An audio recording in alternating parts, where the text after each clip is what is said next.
3 games down, just 1 more to go in Week 17. We are in Toronto for an East Division showdown between the Argos and the Owls, where we'll get a chance to see their Indigenous logos in action as the CFL continues to commemorate Monday's National Day for Truth and Reconciliation.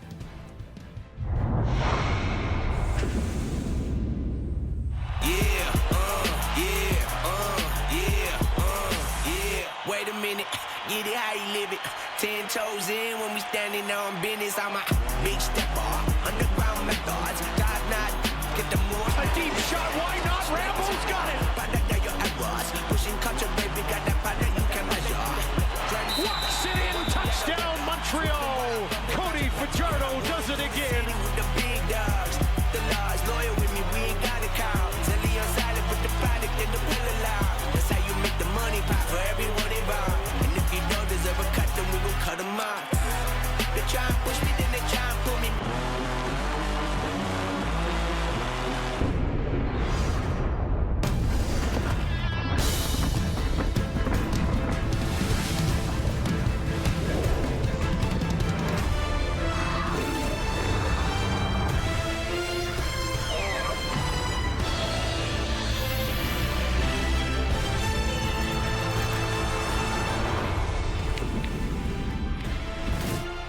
The last time Chad Kelly faced Montreal in Toronto, it did not go well. He threw 4 picks in last year's Eastern Final. This is a big game for the Argos, who are right in the thick of the playoff race. While Cody Fajardo and the defending champs have been road warriors all season, the Owls haven't dropped a game away from home yet and can set the club record for most road wins in a single season with another one tonight. And with that, we welcome you here inside the TSN studio. Thanks for joining us. I'm your host, Laura Dyken. We've got Enoch Mwamba, Davis Sanchez, as well as Jim Barker. First game of our doubleheader. It was a big one as the Riders beat the Red Blacks. Huge implications when it comes to this game, because that means the Owls, without even stepping on the field, have locked up top spot in the East. So they essentially have nothing to play for here today, but the opposite is true for the Toronto Argos. They have everything to play for. Absolutely, Laura. They're playing for all the marbles, for everything. And they need this win. They want to create separation with the Hamilton Tiger Cats and continue to move forward against the Ottawa Red Blacks as well. I'm looking to see what Chad Kelly will do and how he'll react. Of course, the last time he played this team at home, it was not the greatest. And so I want to see how they're going to fare out and how much their running game is going to be involved in this game. Yeah, if you want to see where this Argos team stands amongst the best in the East, which is Montreal, we'll find out right now, because like you said, Laura, this is a team that's in Montreal that's not playing for anything. Argos are at home, and still it's a huge game for them. They should have all the energy, and if you don't see that, if Montreal is still able to hang around tonight, that would tell me a lot about these two teams and where they stand at this point in the season. The Argos have got to have this, at least for their psyche moving forward towards the end of the season in the East playoffs. That Hamilton win last night made this a must-win for Toronto. The field is going to be a factor, I'm guessing. It was bad last week, and if the ball's wet, if it rains, we saw Chad Kelly in the rain against Ottawa, and it was not pretty. So again, if the weather could play a factor, game means nothing for one team, means everything for the other. The Argos 3 points back of Ottawa for second, 2 points ahead of Hamilton, the surging Ticats in the division. And head coach Ryan Dinwiddie saying after that loss to Hamilton, we got to win some football games. Well, it's got to happen tonight. The Owls and the Argos set to kick off from BMO right after this.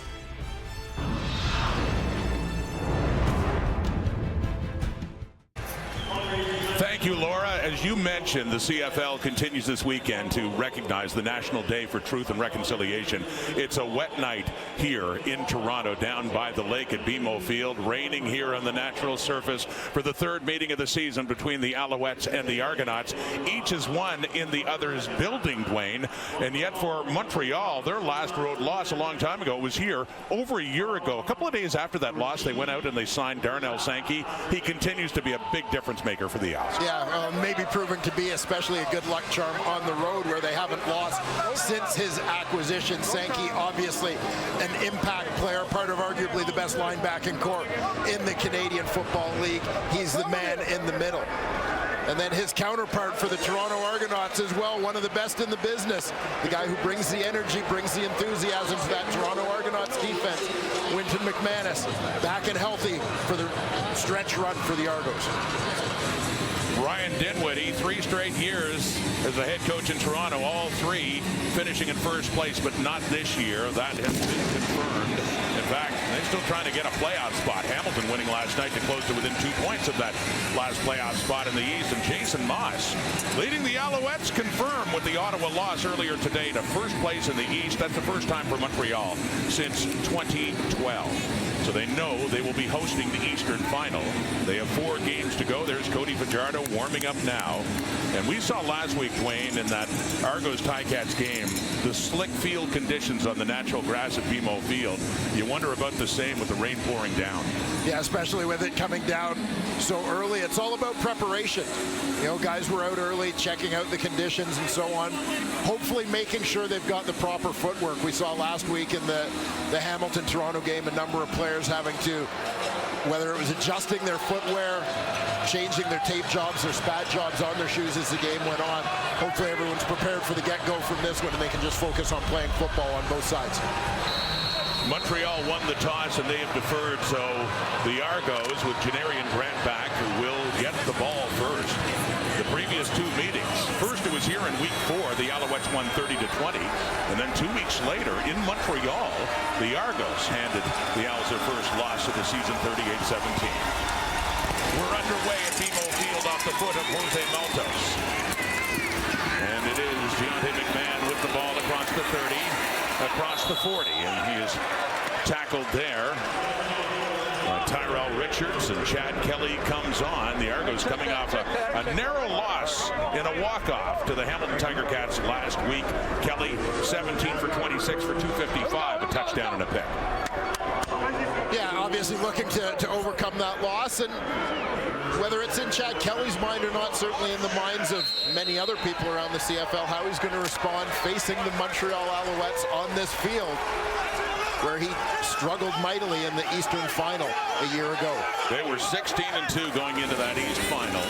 Handing off here, right side, and a good gain on first down. Kadeem Carey, 3rd leading rusher in the CFL. He has that close to midfield. Yeah, and it's going to be interesting to watch what Kadeem Carey does here today on the ground against these Alouettes. We'll talk more about that as we go. Adjustments on the offensive line for Toronto. With Isaiah Cage out of the lineup, Ryan Hunter bumps out from left guard to left tackle, his first career start at tackle. In the receiving court, Dejon Brissett back in the lineup. He's been on the 6th game. Handing off again. Kadeem Carey again. Once again, he just keeps pushing the pile down inside the 45, back-to-back. Solid runs by Kadeem Carey for another Argo first down. Yeah, Argo's doing a terrific job moving the line of scrimmage here, and the feeling with Montreal is that they're a team that doesn't want to give up the big play. They may give you something on the ground. Well, the Argos are very much a run-first team. They've been among the top 3 rushing teams in the Canadian Football League all season. Relying on Kadeem Carey, they're looking to set the tone early with him, take advantage of maybe what Montreal is giving them. They also have Deontay McMahon, who is the ball carrier here, and we did see this last week as they established the run against the Hamilton defense using all 3 of their running backs. Yeah, we'll see Daniel Adeboboye as well.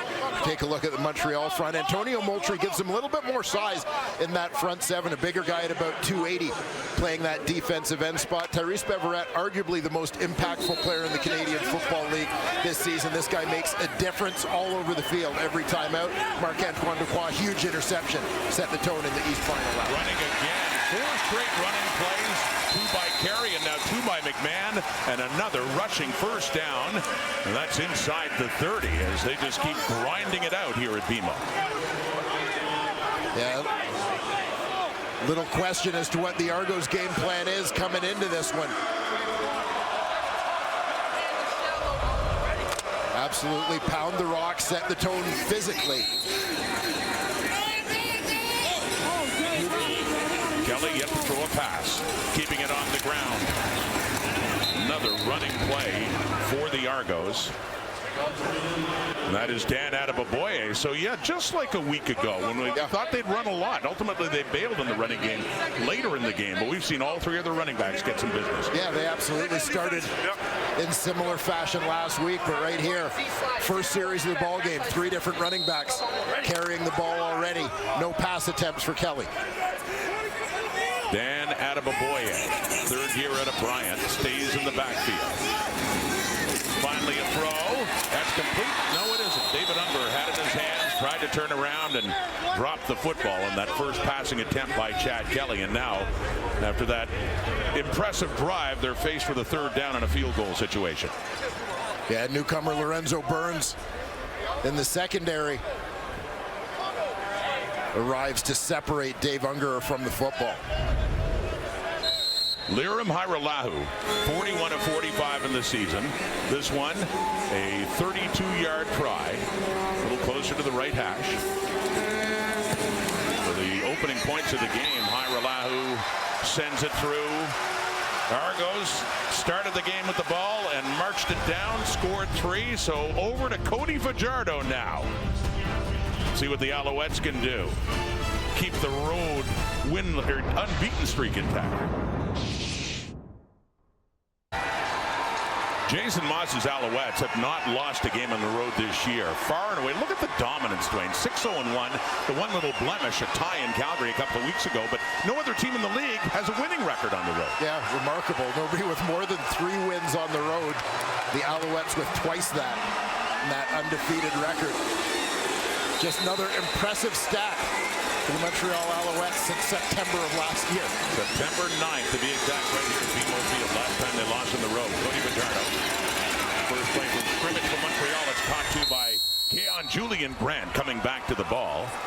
And that pickup to spot the ball, leaving them with a second and short coming up here for Fajardo. Well, Cody Fajardo, for whom it all started here in the Canadian Football League as a Toronto Argonaut. Stops along the way in BC and Saskatchewan before making his way to Montreal, where he last year became a Grey Cup champion. That's the one they could never take away in Hamilton, but he's had some great moments here in Toronto, too, with the Argos and against them. Dominic Davis in short yardage. Loses the ball, but the whistle blows with the snap of the football, and that just squirted loose. We do wonder about ball control on a day like today. Slick conditions, but fortunately for the Alouettes. Montreal, number 48. It's a 5-yard penalty. Remains second down. There's a penalty the Alouettes may not mind taking given the circumstances at the start of that play. Yeah, saved them. So no longer short yardage for Dominic Davis. It's a second down and a little over 5 yards coming up. Here's what happened on that play.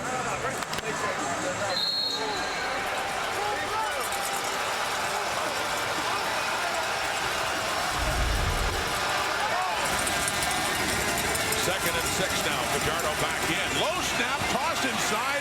That play's going nowhere. Went to Charleston Rambo. A little toss and lots of double blue in there to stall Rambo for a loss and a punting situation coming up for the Owls. Yeah, watch for Rambo coming across the formation. It's late. Serezna gets some penetration. Able to break that one up as the timing of the play was just completely thrown by the issues handling the football for Montreal. The last time these teams met in Montreal in Week 6, Janarian Grant had a 103-yard kickoff return for a touchdown. It started quite a run for him as an Argo. He has 4 return TDs in all. And this punt by Joseph Zima is taken off the hop inside the 25 for Grant. Trying to get outside and cut back, and Gagne has him. Avery Ellis, too, as he's going nowhere, taken down back at the 15.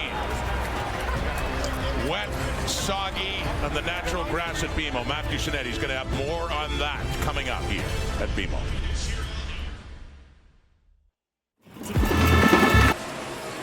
It's been raining for a while here at BMO Field. Let's get an update on the field conditions from Matthew Shinetti.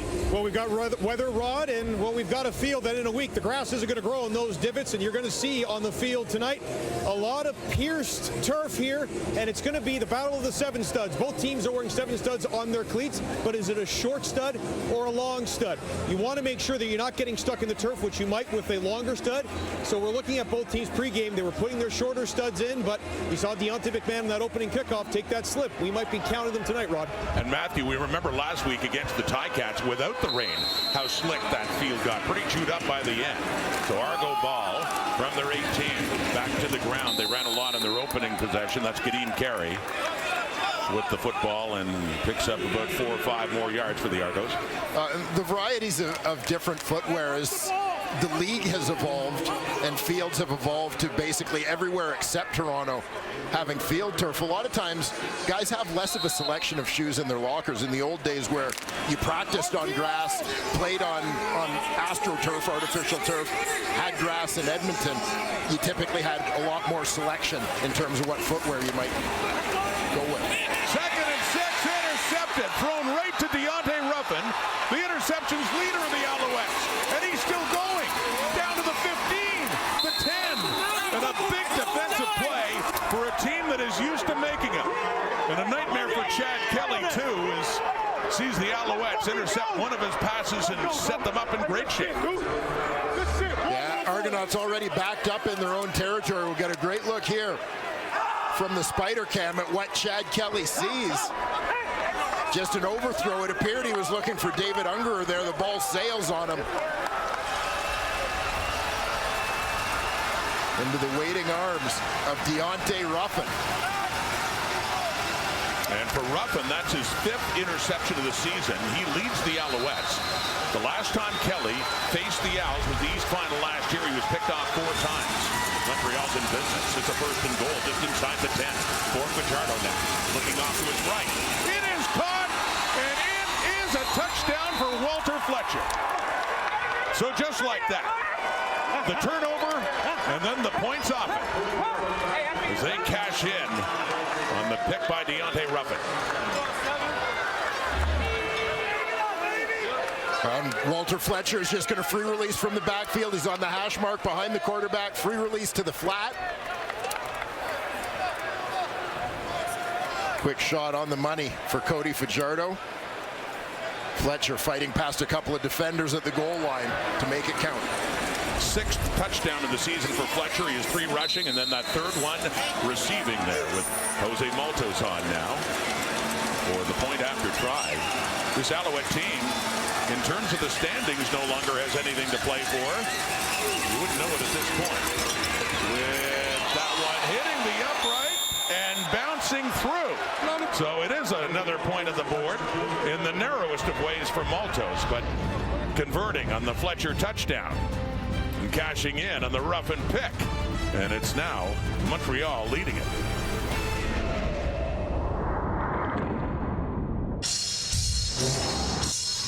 Well, we so often say that turnovers are the statistic that is the most accurate predictor of the outcome of football games.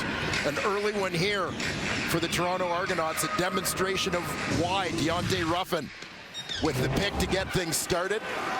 Where have we seen this before? Well, just a week ago. Ruffin, 79-yard interception return touchdown. The win against Ottawa last week. That gave the Owls the early lead. They never looked back, beating Ottawa on the road. Here on the road in Toronto, Walter Fletcher with the touchdown after that pick. Number 5 in the season for Deontay Ruffin. We nearly had one here, by the way, right at the end of the game in the Eastern Final. Just before they basically went into victory formation. I mean, it would have been fitting just given the job the defense did last year in that East Final. A dominant performance, smothering the Argos, forcing them into mistakes.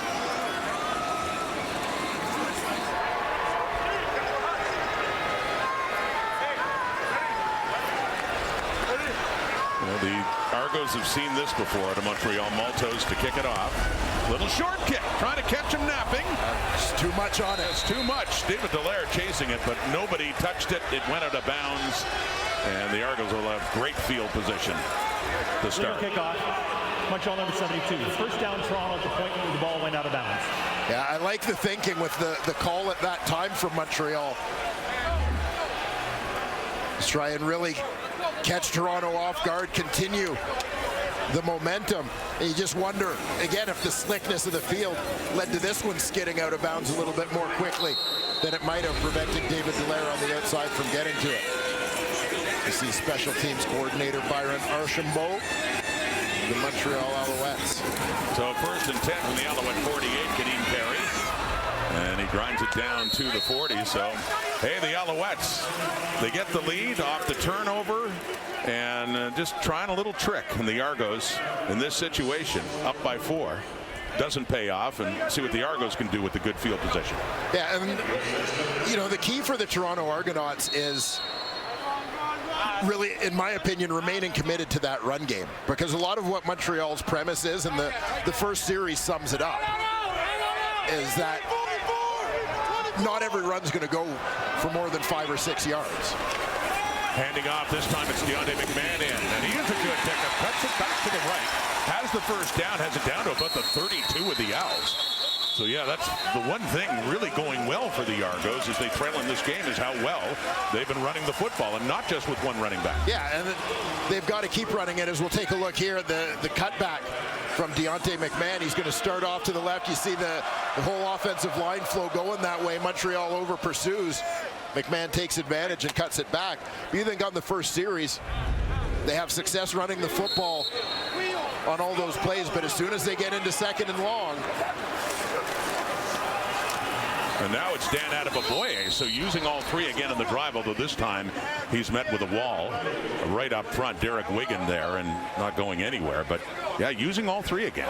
Yeah, and so you get into 2nd and long, and that's Montreal's premise, is that eventually in running the ball, you might move the ball a little bit on the run, but eventually you're going to find yourself in a 2nd and long situation, have to throw the football, and they feel like they're going to stop you in those situations. They're going to make plays on you. Here we go in a 2nd and long.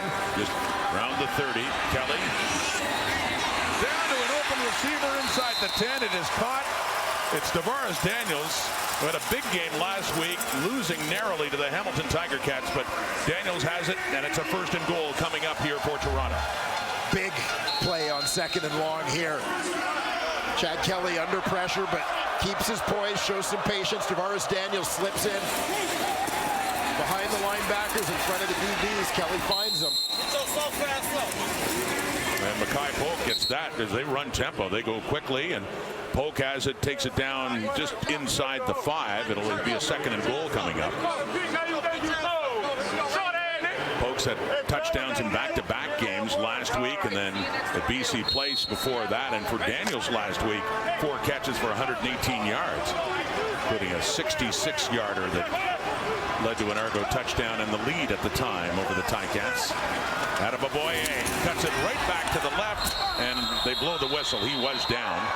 Tried to keep his feet. Tyrese Beverette. Well, the Alouettes are 2 of the top tacklers, 2 of the top defensive players in the Canadian Football League, Beverette and Sankey. We'll take a look here. Adebaboye still didn't seem convinced that he was down. He felt that he kept the knees off the ground there when he got his left hand down. We'll take a closer look right here. That looked like the left knee hit.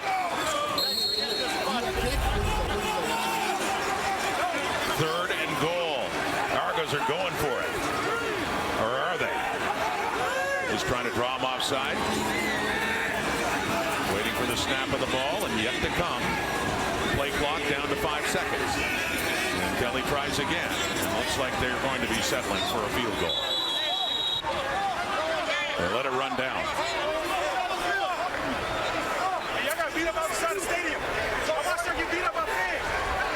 Kelly comes off. Time count violation. Toronto number 12, 5-yard penalty. Remains 3rd down. And Hyralau will come on. What's the towel?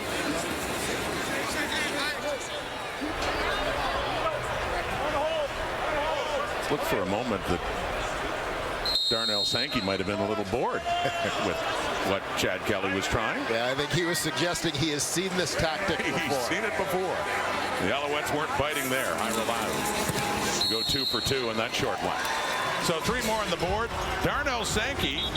Oh, now we got a little meeting afterwards, but this was Sankey's reaction. You're not going to draw us offside. Try something else.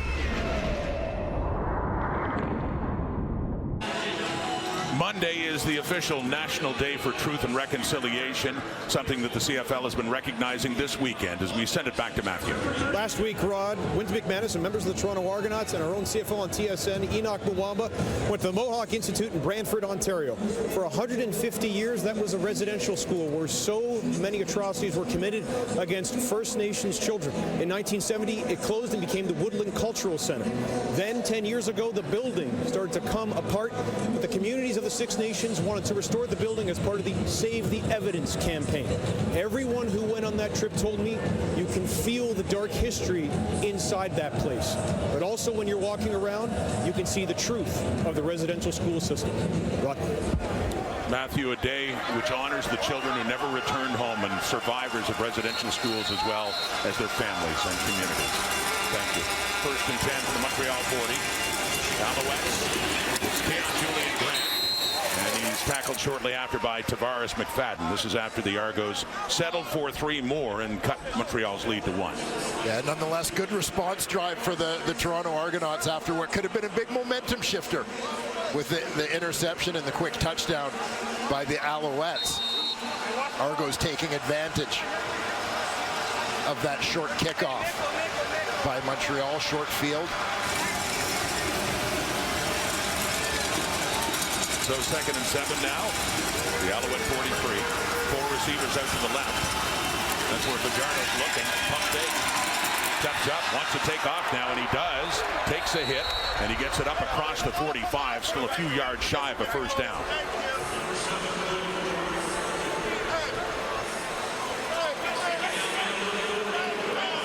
Yeah, Argos doing a good job there containing Fajardo on the scramble.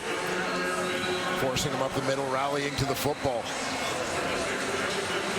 Robbie Smith amongst those getting in on the play.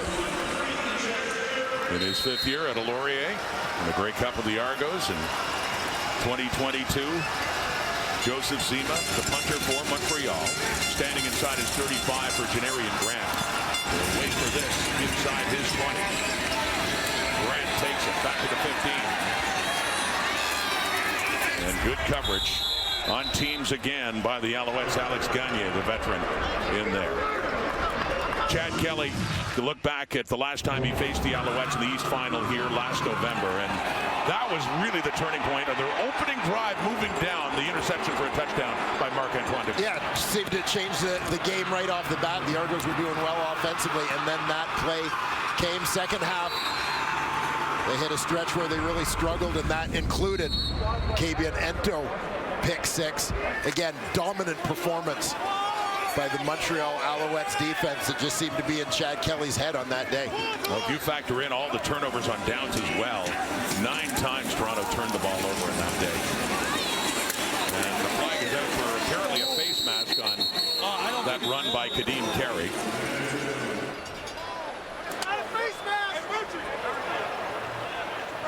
But complete dominance by the Alouette defense to get them to the Grey Cup. And boy, against Winnipeg, the offense certainly did its part. Toronto number 64. 10-yard penalty. Remains first down. It's the left guard. Flag for the hold, Dylan Giffen. In for Ryan Hunter, who had to move out to tackle after the injury to Isaiah Cage. Yeah, Giffen started at left guard a couple weeks ago when Hunter was absent himself for the birth of his first child. Dejan Brissett has the ball. First touch for Brissett since week 3 against Edmonton. That was back in late June. He got hurt in that game, a knee injury, and this is his first game back. Yeah, Brissett had a career high receiving yards and receptions last year. His first real opportunity to start after being the 2nd overall pick in the draft back in 2020. So you got some of the yardage back. 7 of it. It's still second and long, though. 13 to go from the Toronto 19. A 7-6 game. Montreal. Kelly has time. He looks deep. Over the middle. It's caught. Mackay Polk. Duquois chasing him. Tries to stiff arm him, and he's ultimately taken down inside the Montreal 15. Well, another trademark of Kelly and the Argo offense, the ability to make big plays, and they certainly made one there. Yeah, and absolutely huge against a Montreal defense. I mean, this is the thing that they are built not to give up. The Argos make him pay. Mackay Polk working out of the slot. Finds the seam between the halfback Ruffin just to the left side of your screen, and the free safety Duquois gets in behind, and Kelly. Deep ball was his calling card last year. Lays it on Polk perfectly there. Pickup of 76 yards, Kelly to Mackay Polk. So here come the Argos, down 1 in the red zone, but Kelly is taken down just outside the red zone. Jeffrey Cantaracu among the Alouettes there. What a great season for this rookie linebacker. High draft pick from Montreal to take Kelly down.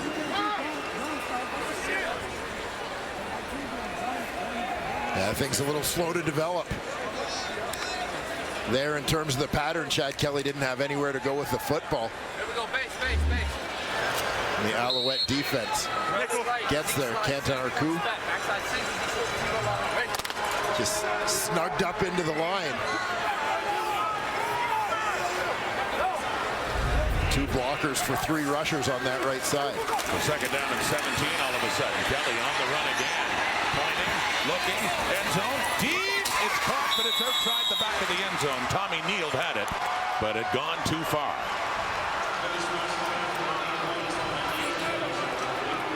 And that was the last play of the first quarter, with the Argos once again in field goal position.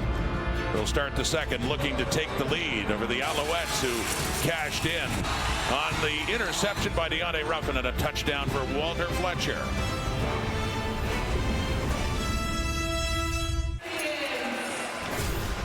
Through one quarter here at BMO, the Argos a play away from taking the lead again. But you look at the numbers, it looks like Argo dominance, which it is, but turnovers, huge to set up Montreal for its touchdown. Yeah, exactly. Montreal having a short field after the Deontay Ruffin interception in Argo territory, so they hold the lead despite that time of possession. But you combine the time of possession with the fact that Toronto has run the ball a fair bit. That's what they're built to do. You know, they continue to dominate that way at the line of scrimmage. They can wear down the Montreal defense over the course of this football game. As mentioned, the Alouettes knew before this game started, I assume they knew, that they clinched first in the East Division with Ottawa losing in Saskatchewan. And so here, Liram Hairolau will line up for a field goal. This one inside the 30. John Haggerty to put it down at about the 28. But yes, the Alouettes know they've got first. So now Jason Moss, as Hairolau puts it through, technically, if you count this game, Dwayne, that's 4 games to go when they know they have first wrapped up. Ryan Dinwiddie last year found out with about 6 games to go, a third of the season, that they had wrapped up first place, and that presents a different set of challenges for a head coach. Yeah, it certainly does. It's always the rest versus rust debate. We talk about it every year when the first place team has the bye, especially these situations. So when a team does clinch a little bit early prior to the end of the season, and you've got to find that balance. And I think it's going to be interesting to watch with Jason Moss, because he's a guy who is so much about a culture of competition around his team that I suspect he may have a rough time giving too many guys time off. Montreal ball now trailing by 2. Off to the right, it's Julian Grant with it up near a first down. Coming in is McFadden, and Wynn McMahon chasing him out as well. But yeah, it's an interesting way of looking at it. As look at this play again for Fajardo.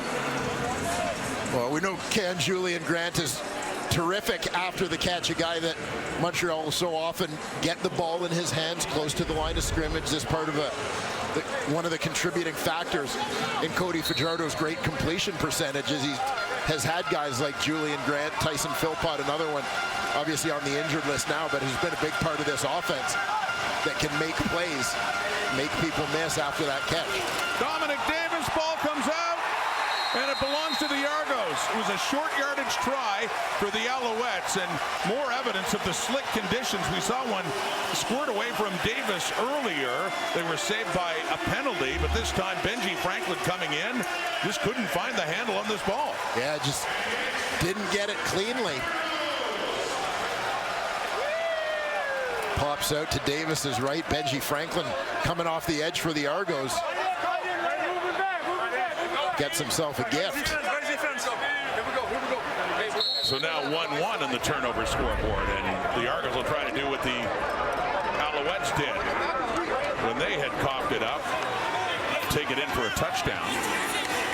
Certainly need the points off it right now. And running it straight up. Good solid run. Helmet coming off. Getting carried down to the Alouette 30 and a first down.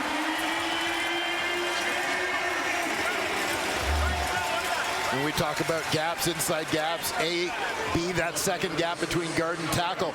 Watch that B gap on the right side open up. On this run, things get washed down.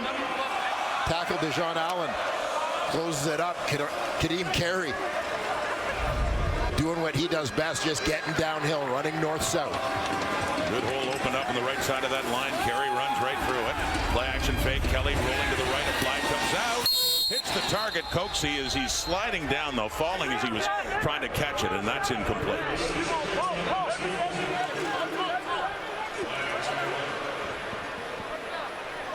Legal contact on the receiver, Montreal number 94. 10-yard penalty, first down. So that's going to go against the defensive tackle, Mustafa Johnson. Presumably his receiver was trying to release from the backfield.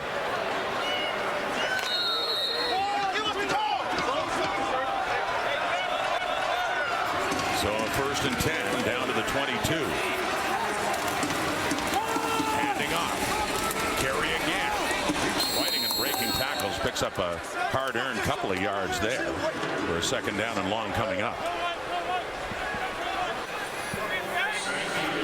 Good hard run from Kadeem Carey, the Alouettes. Doing a terrific job holding their ground at the line of scrimmage. The Argos come in at 7-7. It certainly helps them that Ottawa lost today in Saskatchewan, but hurts them that Hamilton had that terrific comeback at BC Place last night to win it in overtime. Now the Ticats breathing down their necks, just 2 points behind. Kelly coming across is under him. Down inside the 5. Pushed out by Quentin Arcou, and we've got a first and goal coming up here for Toronto.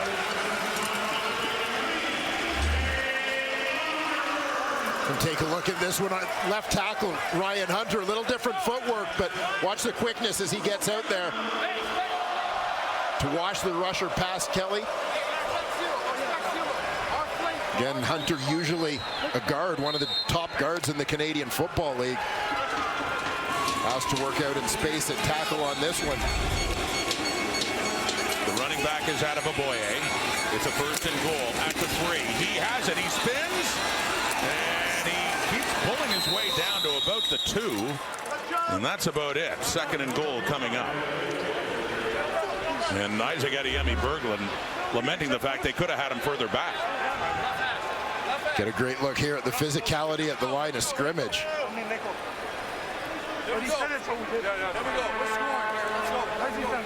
Bryce Cosby, the nickel linebacker, stepped up to take on a block right at the point of attack. Keep that one from opening up. Second and goal. Backfield empty. Kelly facing some heat from Bryce Cosby. Trying to get away. Trying to get it into the end zone, but he can't. So down he goes about the line of scrimmage. Third down coming up.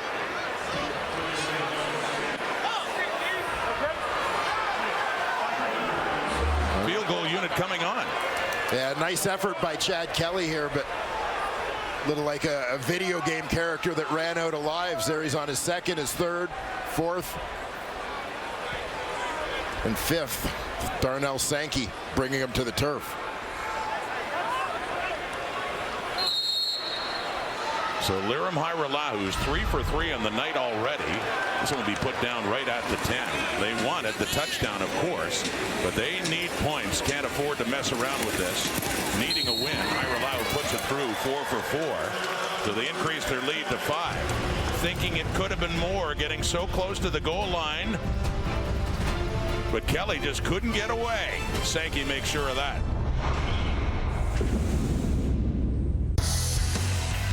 Still very interesting this late in the season. We saw what Winnipeg could do last night. Zach Collaros was just brilliant. And the Bombers are taking on the Hamilton Tiger Cats, who had their own level of brilliance, especially Bo Levi Mitchell's second half last night at BC Place. What a matchup there in Hamilton. Stampeders, Lions, and yeah, for BC, getting critical for them as well after they saw that lead disappear against the Cats and lost it in overtime. That's next Friday night, week 18 in the CFL.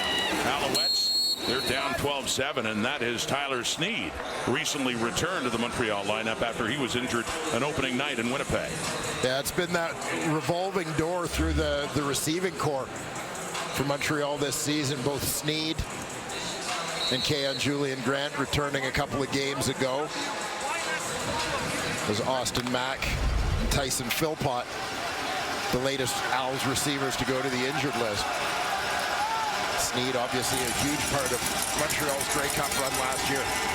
Cody Paterno on the 1st and 10. Tries to set up a screen down shy of the 50. That thing is going nowhere. That's the fullback, David Dallaire. Lost yardage for Montreal. Yeah, Dallaire did well to reach above the crowd of blue jerseys to come down with this football. He's lined up just to the right of the quarterback, number 39.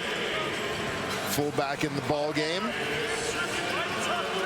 Show block, slip around, and a great play by Tunde Adeleke, who gets the start today at the nickel linebacker spot. Robert Priester, a late scratch in place of the injured Quincy Moget.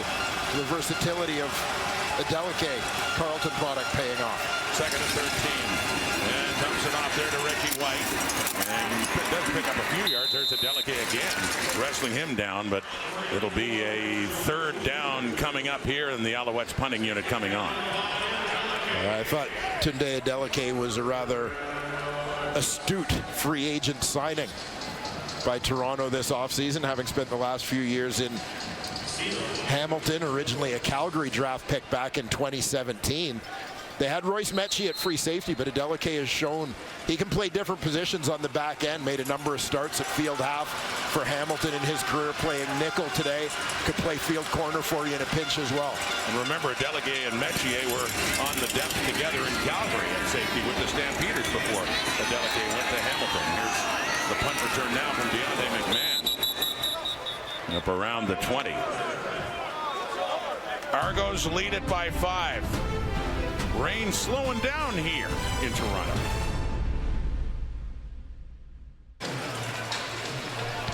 (12-7). Argos leading the Owls. Let's go back to Matthew Shinetti for more on the recognition of the National Day for Truth and Reconciliation. Rod, it's my pleasure to be joined by Emily Kirgishik from Saugeen First Nation, an Anishinaabe artist who designed the Argos logo that's on their helmets today. Emily, when I was looking into the design, you speak so much about the interconnectedness of all living things and why it's important to your work.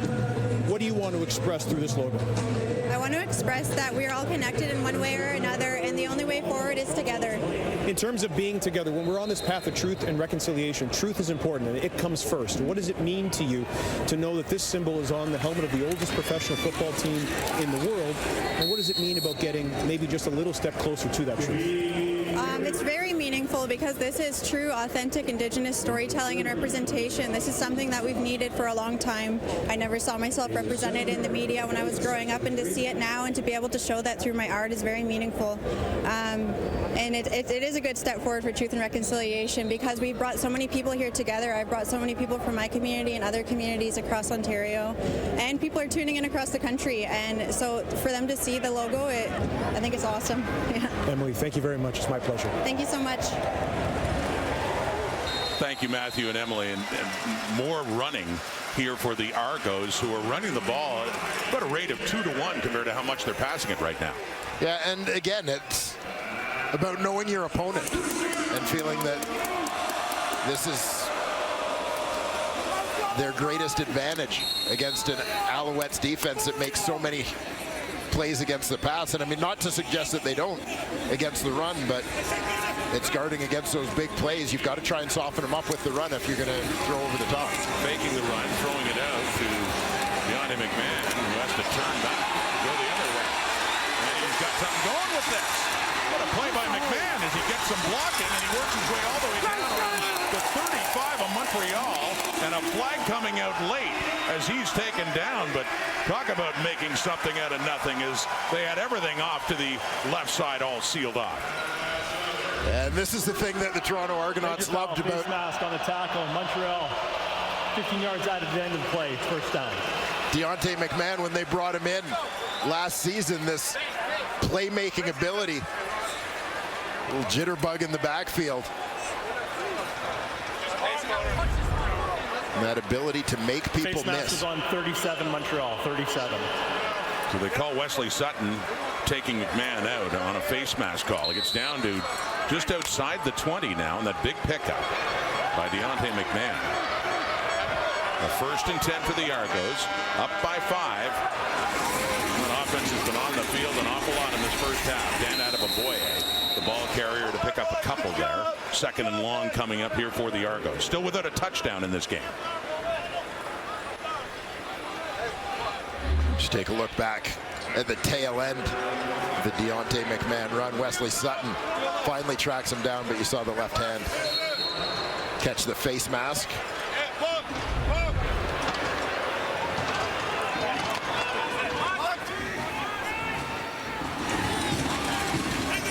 Alouettes, the running back now for Toronto.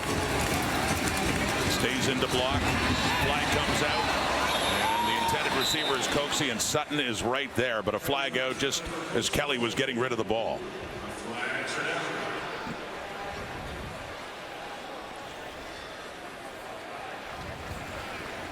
The referee, Tim Croker, tonight. Offside, Montreal number 26. 5-yard penalty, repeat 2nd down. So they get their great will linebacker, Tyrese Beverett, on that offside. 5 yards up, and it's a 2nd and short now.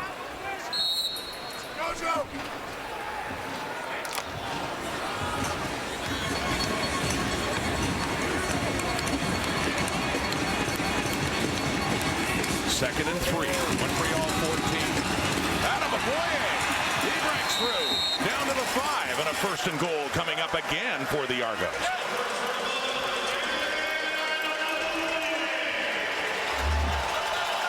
Take a look at the work of the interior of this Toronto Argonauts offensive line.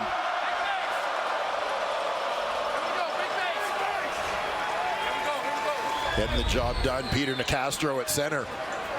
2 new guards. We've talked about Dylan Giffen on the left. Rookie Anthony Vandal out of Sherbrooke has started the last number of games at right guard. Kelly hands off. Kadeem Carey. 3-2-1 touchdown. Helmets off again. But he's celebrating the first TD of the game for the Toronto Argonauts.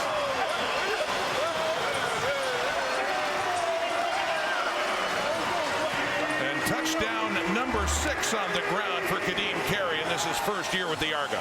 And the Toronto Argonauts, as we talked about, committing to the ground game. Going to keep running that rock until Montreal forces them to do something different. And they're wearing out the Alouettes at the line of scrimmage. The payoff with all that running that they've done. Carey, 9 runs for 80 yards and that touchdown. And a 7-play, 90-yard drive in just over 3 minutes with Hyra Lau to convert the Argos' first touchdown of the night. They open up their lead to 19-7, and a whole lot of running along the way. Kadeem Carey.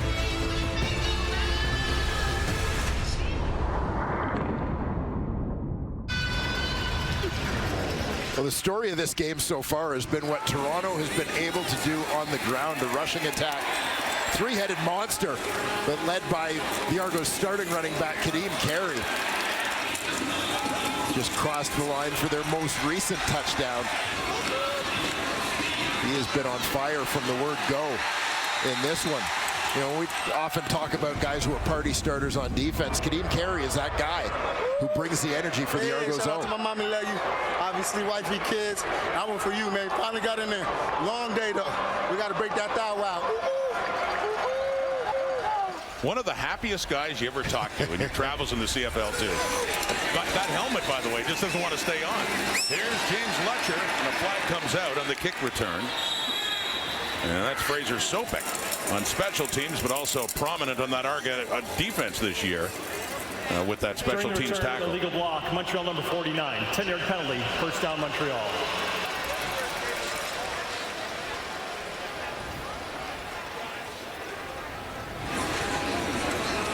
Well, for Jason Mott shaking his head, aside from the interception by Ruffin leading to the touchdown, this has been thoroughly dominant by the Argos in this game, statistically anyway, and 12 points up on the board.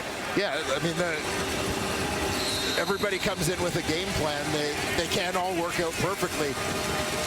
Right now, it's the Argos game plan working very effectively, particularly when you talk about offense.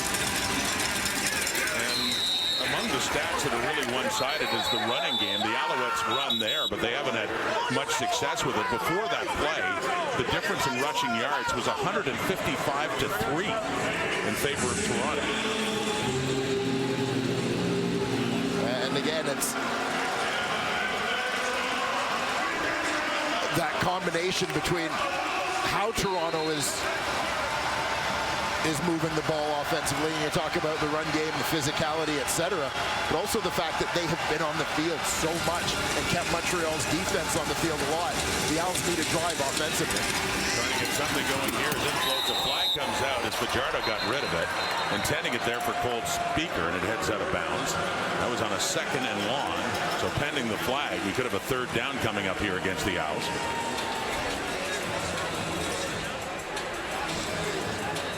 Holding, Montreal number 65, penalties declined, 3rd down. It is indeed a 3rd down. The Alouettes, as mentioned, found out before the game they have wrapped up 1st place in the East Division for their outstanding season. So this game and the remaining 3, they know that they're hosting the East Final, and they know that they'll be 1 win away in November from getting back to the Grey Cup for a 2nd straight year and a chance to defend their title. But it's how to approach those games in the interim, including this one here where they are down and haven't lost a road game in over a year. Joseph Zima to punt. Argo dominance in this first half. Punt sails to the right. Takes a hop out of bounds.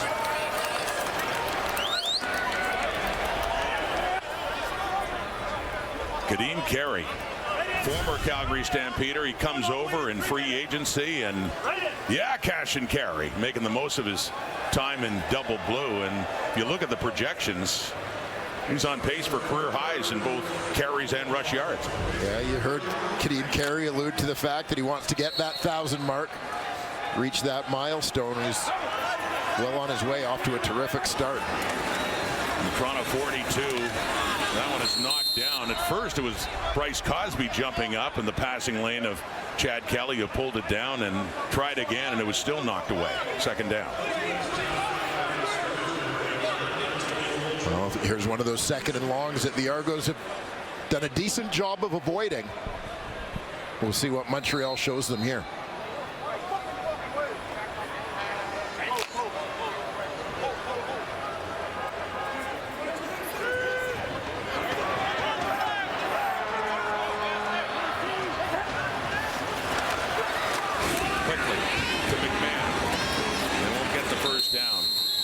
Yemi Berglund stopping him, Darnell Sankey as well. So a 2 and out this time for the Argos. And that is the 3-minute warning, getting close to halftime. The Argos are up by 12 points. Fun, guys. All work. The Argos running all over the Owls in that first half. Let's get you back to BMO Field, Rod and Dwayne. Oh, Laura, fun's over? Fun can't be over. It'd be fun at halftime, too. We're waiting for that. We'll be interested to hear what you all have to say about, well, the Alouettes clinching first place in the East before they hit the field against the Argos, who are in at 7-7, and a lot is undecided for Toronto. John Haggerty is back. First 2 and out by that Argo offense in this game. Sending it to James Letcher inside the 10. Out to the right. Cuts it back. And he's down around the 25. Cody Fajardo's 8 for 9, but for only 46 yards and that touchdown to Walter Fletcher. Yeah, limited opportunity. You know, you kind of do the math on it and think averaging about 5 yards per pass attempt. Not translating to a lot of first downs for the Alouettes. And they have not been on the field very much. Time of possession over 19 minutes in this half for the Argos, 8.5 minutes for the Owls. From the Montreal 25 and a 1st and 10 over the middle and caught 2. That's Charleston Rambo with it. Up near a first down. Right around the 35 it is. Enough to move the sticks for the Alouettes. After a bit of a slow start to the season, getting a feel for the Canadian Football League, Charleston Rambo has emerged as the Alouettes' second leading receiver. Coming in today with 758 yards on 51 catches. It's a team missing Austin Mack and Tyson Philpott. Strung again, it's caught. Biggest play of the day for the Alouette offense. That's Cole Speaker hauling it down, taking it all the way to the Toronto 35. So finally, here comes Montreal. Yeah, see Speaker lined up. This is a bit of a wing there, widens. Knows once he gets past that linebacker, he just kind of wraps around into space, throttles down a little bit so he doesn't go flying full speed into the next level of DBs. Recognizes he's in a little bit of space. Cody Fajardo spotting that as well, dropping the ball in there for Cole Speaker. Will always have a place in the hearts of Alouettes fans for big catches in the Grey Cup last year.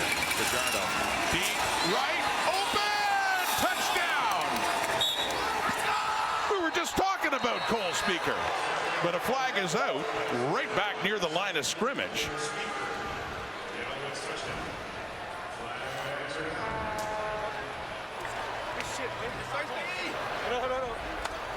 And it looks like going against the Argos.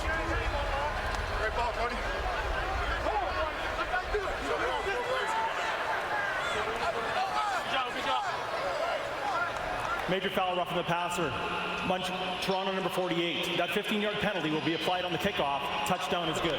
Got Wynton McManus rubbing the passer, but Cole Speaker hauls it in. A couple of big catches that move the Owls down quickly. That's his 7th touchdown of the season. Yeah, McManus was flagged. You see him come in a little bit late, but not before Cody Fajardo,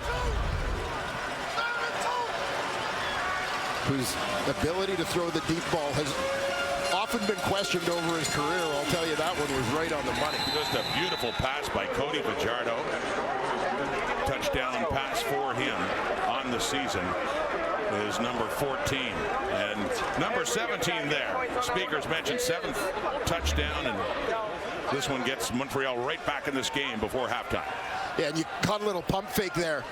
Fake hitch from Cody Fajardo. Benji Franklin thinks that Cole Speaker's coming to block him. He settles, getting ready to take on the block. Meanwhile, Speaker runs in behind him. Nice execution on the play from the Alouettes. Here it is from Fajardo's end. You just got the tail end of that hitch, that pump fake. You'll see Wynton McManus coming from depth here. Continues late, and you see him follow through and drill Cody Fajardo. But not before the damage is done. Great response for the Alouettes on that drive after being really dominated. through 28 minutes. Well, they really have, and as they say, statistically where it matters least, except for the scoreboard, of course, and on that, they're back to within 5 points, back to within a score. Even though, as mentioned, the Argos have had the ball for much of this first half. And they've had times, too, where they took some points off the board when they had goal to go, got down to the 3, ended up kicking a field goal instead of going for it on the 3rd down. A long kick. And to take a knee is Denarian Grant. Another point on the board. 4-point game now, 1:37 to go. Maltos with the kick for the single. And Kelly coming back on now. A game that is much more important for the Toronto Argonauts right now as it stands than it is for the Alouettes, who've clinched first place, and the Argos at 7-7. 3 points behind the Ottawa Red Blacks, who lost in Saskatchewan. Only 2 points ahead of the Hamilton Tiger Cats, who are really on a roll. They've won the season series over the Argos. They've won 4 straight, and they're not out of it yet. They host Winnipeg next week. They had another dramatic win. BC Place last night in overtime, coming back to do it. It's Kadeem Carey. He's had a terrific first half. And the receiving end there as he's pushed out of bounds, largely for his running, where he has 80 yards. Yeah, they kind of sneak Kadeem Carey out the backside into the flat on this one. He'll be coming right at you.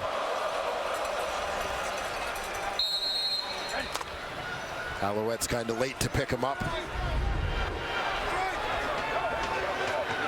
4-point Argo lead. A minute and a half to go until the half. Isaac Adeyemi Berglund nearly had Kelly, who throws it away. Rolled out to the right and just gets rid of it. 2nd and 10 coming up.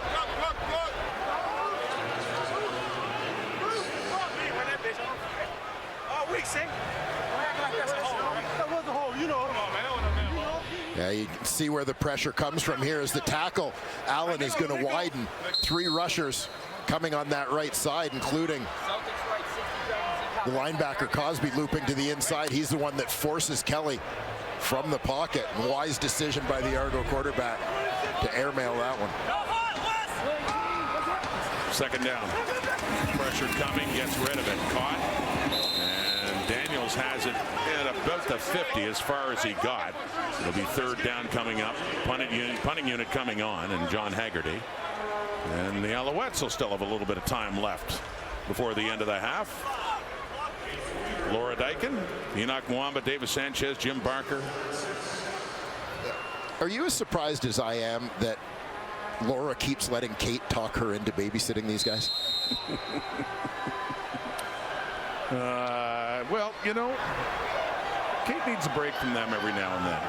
You know, I can understand that. And LD's doing a terrific job with it as well. Yes, she is.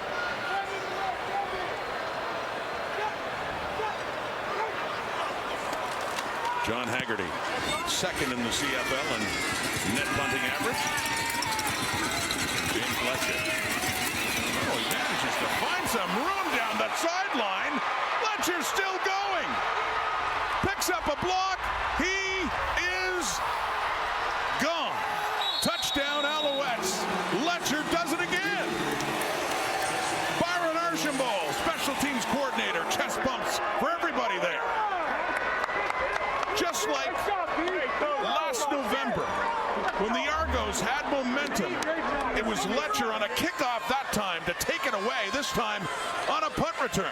Yeah, and you get it where you want it. Haggerty puts it outside the numbers, but Letcher somehow able to get to the sideline, and then it's just a straight sprint from there. Off to the races. 2nd return touchdown of the season for James Letcher, who really burst on the scene late last year after the injury to Chandler Worthy. His other touchdown this year was on a missed field goal in Saskatchewan. It does nothing to help Montreal's time of possession, but it sure helps them on the scoreboard as they take the lead. Incredibly, the Alouettes look like they'll be heading to halftime leading it. They got a 3-point lead right now, outplayed through much of the first half, but some big plays on offense, and then the big return by Letcher. Yeah, again, well-placed kick between the numbers and the sideline, but that one little move to escape, little lateral skip to the sideline where he finds a lane.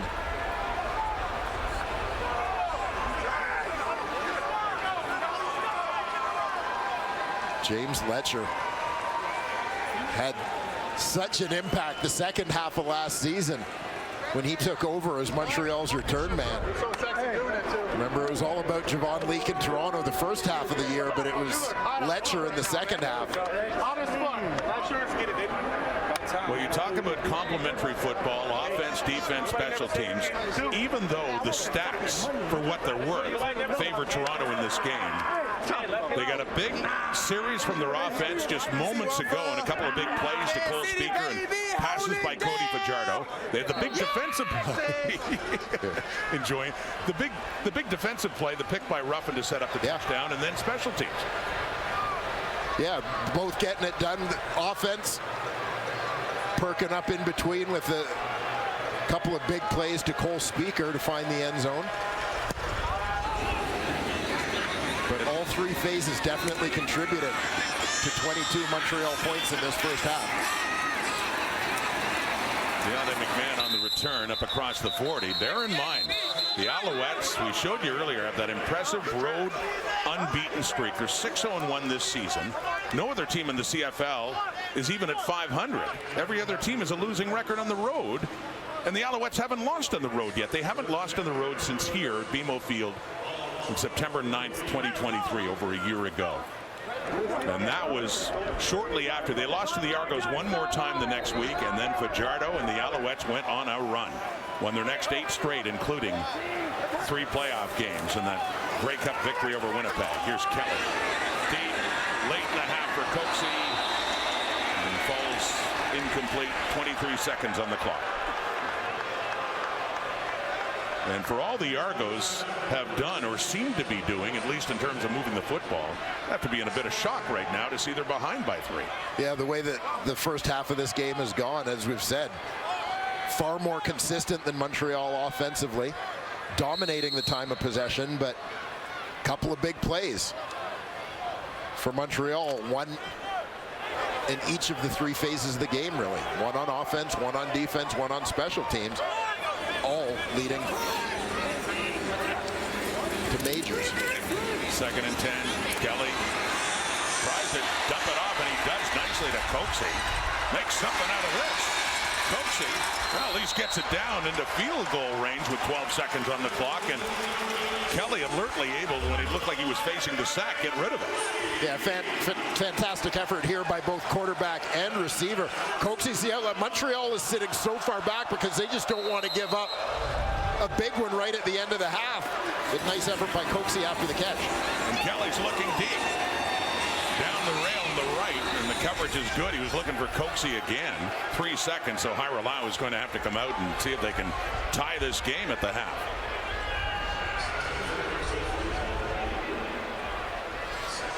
They're at the 42. Yeah, I watched Lirim pretty closely in pre-game, and he was hitting some from midfield. No question, it's within his range. He said he's 4 for 4 on the night, so making him 45 of 49 in the season. His longest is 51, and this one would be just shy of 50, but 49 were Haggerty to put it down. Would allow the Argos to salvage something with this late first half resurgence by the Alouettes to at least go into the dressing room tied up. Last play of the half. Hairolau is 5 for 5 in that first half. 22-22. Interesting first 30 minutes, ultimately, the way it all played out. Yeah, absolutely fantastic. And I'm curious, given the trend, you and I talked about it a little bit during the week, 3 games this year Montreal hasn't won, 2 losses and a tie. In all of those games, they trailed after each of the first 3 quarters. Interesting in this one, they were ahead after the first quarter, went behind after the first play of the second quarter, a field goal, tied at halftime. Be fascinating to see how it plays out for a Montreal team that, you know, typically has struggled when they haven't been able to get ahead. They haven't really been able to get ahead in this one. Well, in this early on, the Argonauts established the ground game, especially Kadeem Carey, 9 carries for 80 yards and a touchdown, and Carey standing by with Matthew Genetti. Well, Kadeem, I had to sprint from the other side of the field thanks to Lirim Hairolau, but you've been running all night. I imagine with the field the way it is, though, You must have loved knowing you were going to get the rock a lot. Oh, man, going into this game, seeing them sprinkle them, seeing that rain come, field wet, I said it was my time to shine, and I'm ready to tote that thing. So knowing that you guys are really, I think you guys are triple digits above the Alouettes in terms of running the ball right now, are you going to go in the locker room and kind of talk to Ryan Dinwiddie about what you're seeing in gaps, or are you just going to tell him, keep giving me the ball? Hey, just keep giving me the ball. The gaps are there. The O-line is giving a push. Hey, and then let me do the rest, man. It's going to be a good game. They fought back to tie the game up. We just got to keep toting it and get those explosive plays over the top to finish them. See you in the second half. Hey, let's do it. Well, Laura, we've got a game here. Argos and Alouettes tied at 22. A little bit of a dogfight at BMO Field, and I know said we wouldn't have fun. We're going to have fun in this halftime for sure. And what a first half it was. I mean, the Argos just dominated that for 28 plus minutes, and then boom, all of a sudden now it's a tie game. Absolutely. It was the last 2 minutes of the first half. They actually started really well, the Alouettes did. They started the game really strong with the first interception by Ruffins, exactly what he did the previous game. And then at the end of the half, that's when Cody Fajardo and that offense started to wake up. Finding Cole Speaker ended up in the half with 74 yards. And they started to wake up. This is not what you want to see for the Toronto Argonauts, because now the Montreal Alouettes are getting the momentum back. Here you see the Letcher return. When you look at the Montreal Alouettes and when they lost earlier in the season to the Toronto Argonauts, this is exactly what happened. It was a special teams touchdown by Janarian Grant, a defensive touchdown by Wynn McManus, and it looks like the Montreal Alouettes are doing exactly that to the Toronto Argonauts as well. You know, it's interesting because this game, they've had the ball 20 minutes to 9 minutes. I mean, that's going to pay off for them in the fourth quarter. They're running the ball because Montreal, if you notice, they've put 4 guys in the box. They've got a couple guys coming from the outside, but when you do that, you create running lanes. And this is the Noel Thorpe, Chris Jones, it comes from Don Matthews. You don't put a ton of guys in, you bring them from the outside in to play the run. Well, here you see 3 guys from tackle to tackle. And again, you're going to find seams, and you put a lot of pressure on those guys coming from the outside to make plays. Same thing here, 3 guys in the box, and he goes untouched for, a good 15-yard gain. So 9 carries, 80 yards for Carey. McMahon, 4 carries for 61. Attaboy, Danny Attaboy, I call him Attaboy, had 14 yards. So they're running the ball. They're able to get first downs, 15 first downs to 5. That's going to pay off for them in the second half if they continue to try to run the ball. They give up way too many big plays, Toronto does, on defense. I mean, it's got to drive their defensive staff crazy. They're going to need to run the ball because it looked like as soon as Cody went up-tempo, no huddle at the end of the half, they scored and did whatever they wanted to do. And notice that Chad looks like the red, and you talked about it, Jim, and mentioned it. It looks like the ball slipping out of Chad's hand a bit on the quick game, so in the quick throws. So I think quick game is going to be difficult if the weather conditions continue. Didn't look like there's any problems on this ball, though. He got into this one, deep ball caught Dequoy flat-footed. But it was noticeable that when they went up-tempo, Montreal at the end of the half, they were getting whatever they wanted. I said it. As soon as they started going up-tempo, I said, Montreal is going to win this game because they really, against that secondary, they could do whatever they want to do. I don't know what Toronto's going to do and how they're going to adjust in the second half, but it does not look good for that Montreal defense. And the Argos left some points on the board there. Polk had that huge reception, and then there was the fumble recovery, and they settled for field goals as opposed to touchdowns. And that adds up to a 22-22 tie at the half. But yes, the Argos running all over the place today at BMO.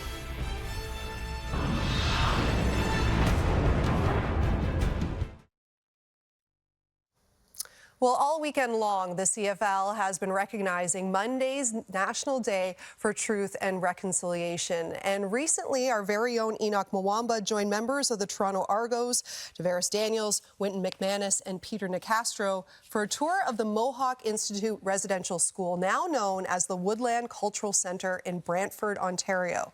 The school, which operated from 1831 to 1970, was established on 350 acres of farmland, all of which was or had been part of the Six Nations Reserve at some point. Now, many former students describe suffering physical, sexual, and emotional abuse at the school, with enrollment ranging from 90 to 200 students per year. They would take their clothing and make them wear uniforms. That's why the orange shirt ended up happening was not a survivor from here, but a survivor from another residential school, Phyllis.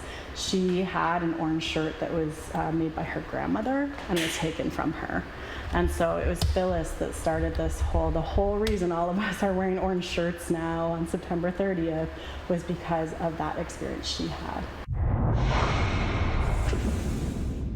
So Enoch, what was that experience like for you? I mean, it was absolutely eye-opening.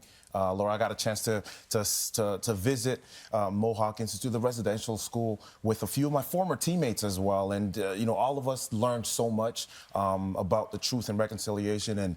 And we got a chance to see the resilience of the Indigenous community, what they went through and how they are able to kind of overcome what they went through, but also the barriers to go through where they're headed right now. Then a lot of the barriers have to do with the mental health and how they're going to recover, and just to see them and that community continue to thrive and continue to kind of just share their stories and their story with the rest of the country.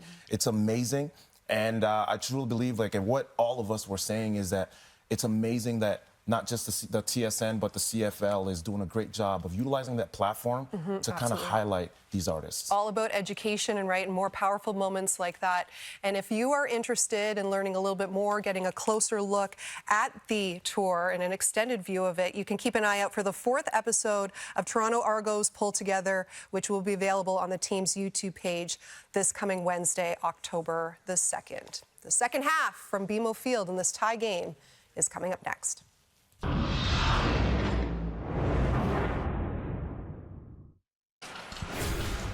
Tie game at the half. Dwayne Ford, this is just one of those cases where the stats don't really tell the full story. The tilting screen. It seems like the rushing yards and the time of possession are the things that really stand out, but the score says it all. Because of big plays like that big return by James Letcher on the punt return for the touchdown. And here's Letcher now with Matthew.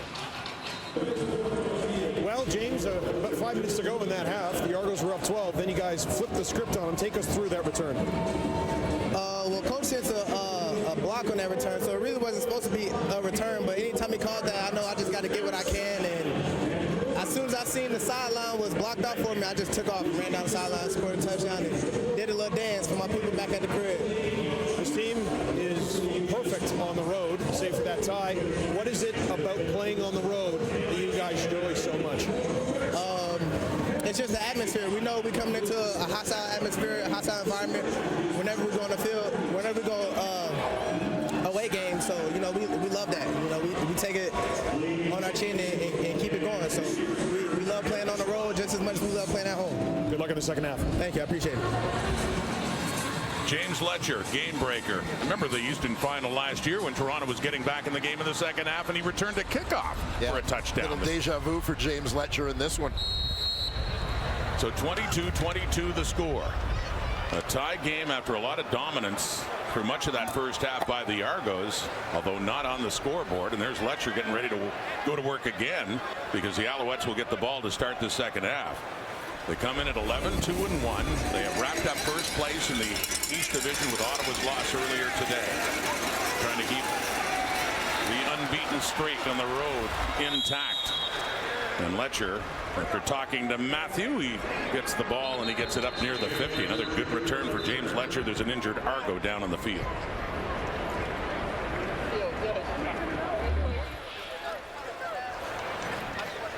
Well, not a 100-yard touchdown, but a pretty good return to start the half for James Letcher, taking this one wide side. You can see the convoy setting up in front of him.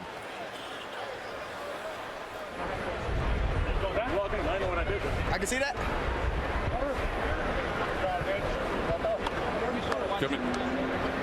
Kerfella Exime is the injured player getting attention. There he is.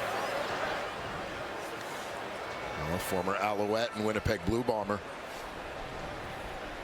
Ryan Dinwiddie out to check on his injured special teamer. Who played his college ball in Montreal with the Carabins for Danny Machocha, now the general manager, of course, of the Alouettes.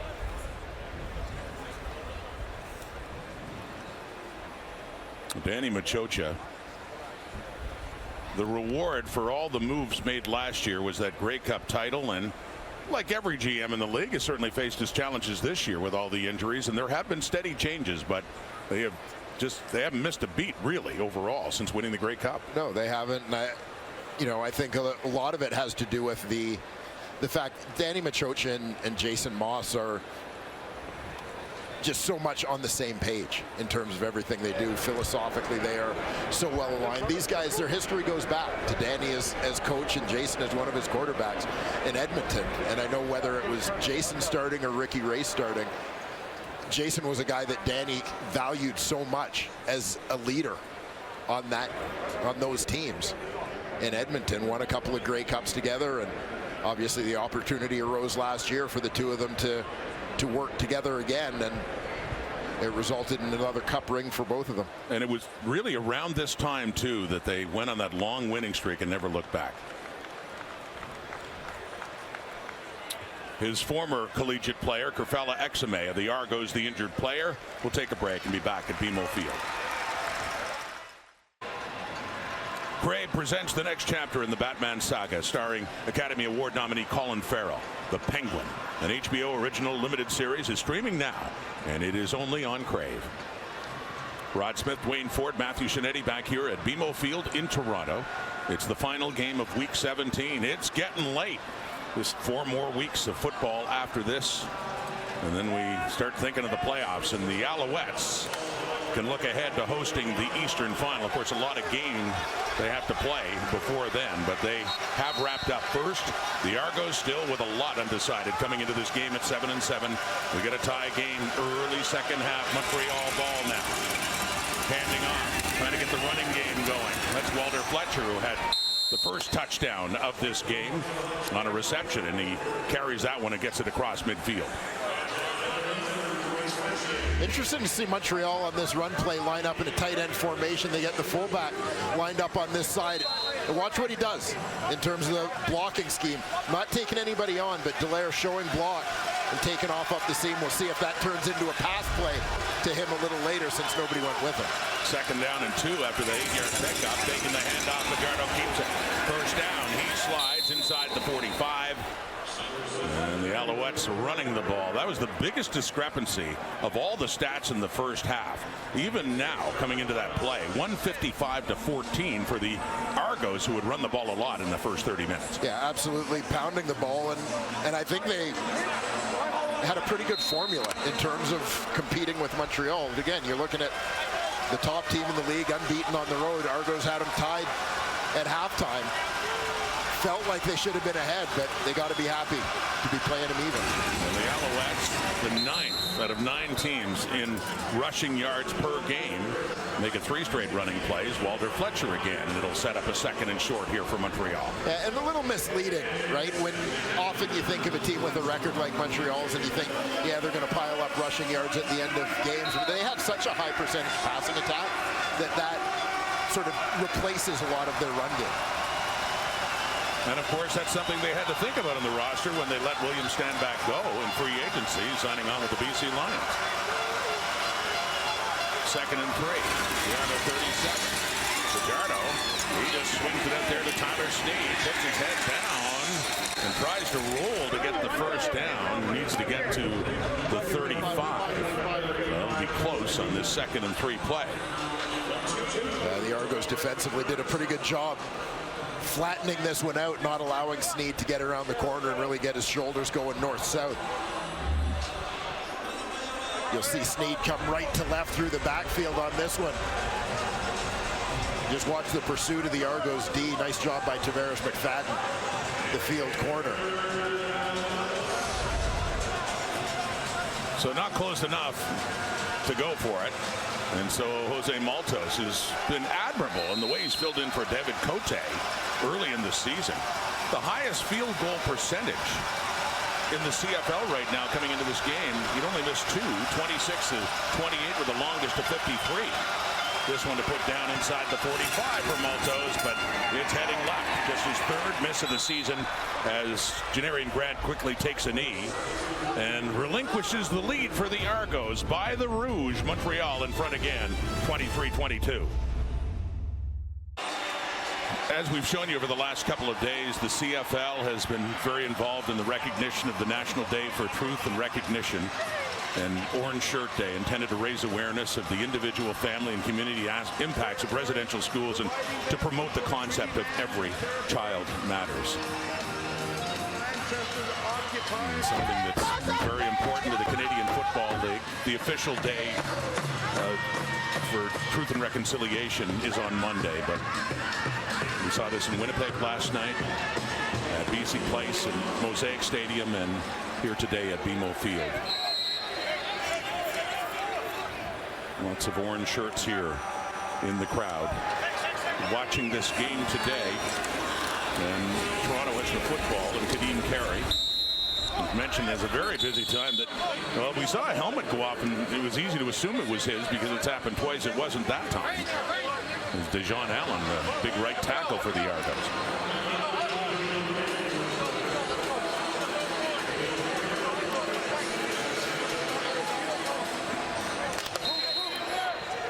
So 3 yards for Kadeem Carey.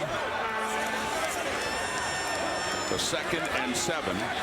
And the Argos on that single, now trailing again by 1. Swinging it out. Here's Carey. Got some space. A lot of momentum, too. He ventures into the yellow zone inside the 50. He's got it down to around the 47. First down, Toronto. Take a look at it, all the open space out to the left. Kadeem Carey's in the backfield. He's going to release, but you're just going to see a ton of open space as the Alouettes drop off. Nobody can really account for Carey. Nobody is within 15 yards of him, 20 yards of him when he catches that football. He had some space, got up ahead of steam, down to the 47, first down, taking the handoff to Carey. Kelly buys himself some time, completes it to a wide open Demonte Coxie for another first down. Inside the 30, a pickup of 20 more yards for Toronto. A nice route on the outside with Coxie, kind of a comeback along that sideline. Push the defense deep. Work back towards the ball on that sideline. Nice throw from Kelly as well. From the 29, caught again. Mackay Polk right near another first down, depending on where he stepped out of bounds. Looked like it was just shy of the marker. So a 2nd and short coming up here for the Boatmen. Noel Thorpe, defensive coordinator of the Alouettes, and certainly remembered for the performance of that defense, certainly in the Grey Cup, but also mainly here at BMO Field last year, that Eastern Final, one of the more dominant performances we've seen in a long time by a defense. Darnell Sankey was a big part of that last November. He had one of the interceptions. Yeah, some tweaks to that defensive lineup through the season. The acquisitions of Sankey and Sean Lemon. Walt Uguak becoming a starter. Reggie Stubblefield becoming a starter. From the 17, Kelly steps up. And he takes off. And he slides down at the 5. And has another first down. 1st and goal coming up. Wanted to throw. A little pump fake and then couldn't find a receiver and does it himself. I'll tell you my favorite part of this play from an Argo perspective is when Chad Kelly starts rolling to his right. You think about that game against Toronto last week, and he throws the ball back into the middle. He's trying to force something, trying to make something to happen. Here he thinks better of it, uses the pump fake to get the defender off his feet, but knows that's a bad idea to throw that ball. Holds onto it, makes a much better decision with it, turning it into a positive play. Here we go, 1st and goal of the Montreal 6. The toss to Deontay McMahon. Into the 5. Touchdown, Toronto. McMahon finds the end zone, and the Argos are back on top.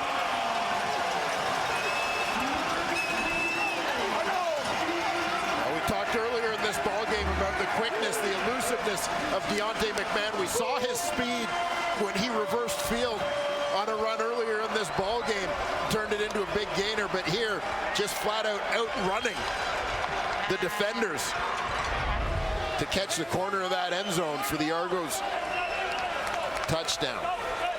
He made his debut in the CFL in Montreal against the Alouettes last year, mid-season. And this year he has his 3rd rushing touchdown. Deontay McMahon One of 3 running backs consistently used by the Argos, certainly over the last couple of weeks. And they go for 2, up by 5 now. Kelly to the right, knocked away nicely by Bryce Cosby. Cosby got a hand up and prevented any more points for the Argos there. So back to a 5-point lead on the McMahon touchdown. Close game at BMO Field. And a big one, too, for the Argonauts.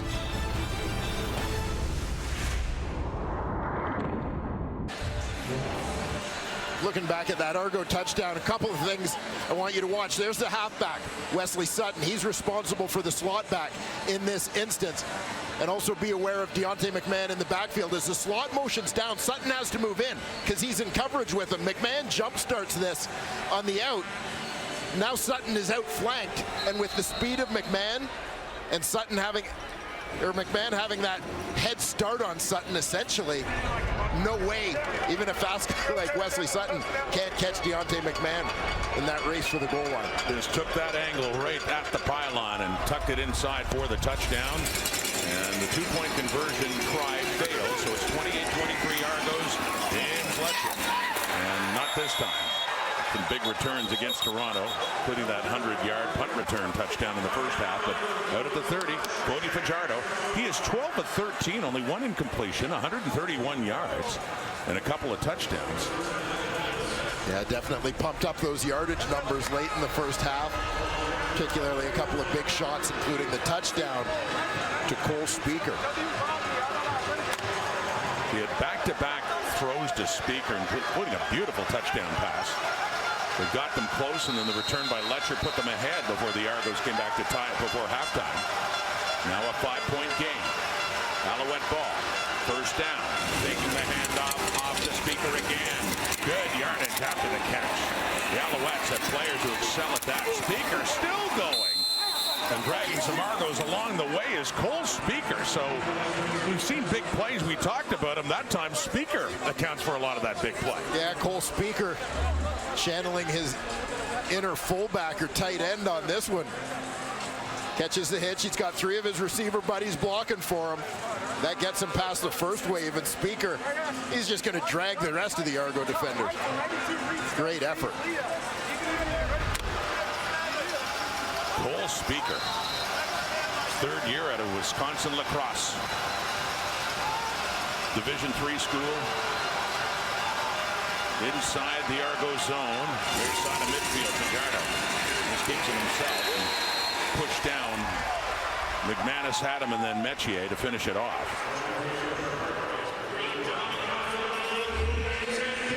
Keep an eye on Winton McManus, number 48, the Toronto Argonauts middle linebacker, just tracking the quarterback, stepping up to meet him in the hole. Talk about strength up the middle, and McManus and Metier, the free safety. So Fajardo gets a yard on that carry. It's a 2nd and 9. Alouettes trying to answer back after the Argo touchdown. Running out of time, taken off again. Fajardo running, gets down to about the 46-47 yard line. And not enough for a first down. 3rd down coming up.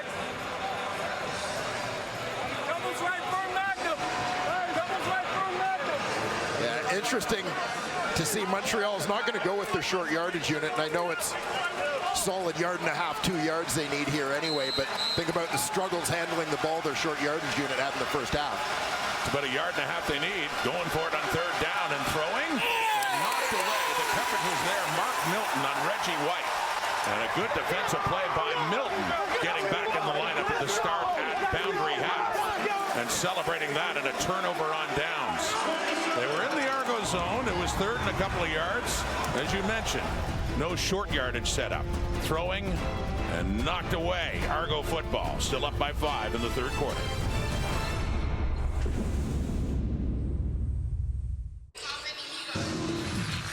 Flashback to last November in the Eastern Final. The Argos heavy favorites, but that play, Marc-Antoine Duquois, well, that set a sign of things to come in a dominant performance by the Alouettes defense. On that first possession, Duquois had the pick, took it all the way for the touchdown. touchdown. Let's go back to Matthew. It was an exclamation point in the East Final, Rod, and Chad Kelly had 4 interceptions in that game, and everyone was surprised. And I asked Marc-Antoine Dequoy if there's anything in that game, knowing that he's facing Chad Kelly for the first time again here at BMO Field since the East Final, if he diagnosed anything that he saw in Kelly's play that night. And he told me, after saying that Chad Kelly is such an incredible quarterback, he said the one thing we want to do is keep that pressure in the pocket. Yes, he can move his legs, but we want him to keep moving. And really, if he keeps patting that ball, if he's getting nervous, well, then that's good, because we want to keep that pressure on him. We want to keep our eyes on him, because we saw last time that he can give up a couple interceptions. If there's one, there might be 2, and they might come in bunches, Rob. We've seen that before, Matthew. That game especially, as they keep it on the ground. And that was in the first half. That was early in the game. A flag is out as well. But Dwayne, we remember the start of the second half, that third quarter, when it's like Kelly kept doubling down, and the Alouettes kept picking him off. 3 more in the quarter, including another pick 6 by Kavianenta. Yeah, it was completely different than what we had seen from Kelly all year. It seemed as if on the Dequoy interception that he didn't see him. And it felt like after that, because he didn't see Dequoy on the first one, it was almost like he second-guessed himself on every throw after that and held on to it a little longer to make sure there wasn't a defender he wasn't seeing, and that holding on to the ball, the patting the ball that Dequoy refers to, resulted in those interceptions, allowed the defenders to get in position to make plays. That play by Dequoy, though, when the Argos were impressively going down the field and looked like they were about to score, really changed everything. Oh, my goodness, Mustafa Johnson says hello there to Kadeem Carey. Well, he may have just given the yardage back with the celebration. Fantastic defensive play by Johnson.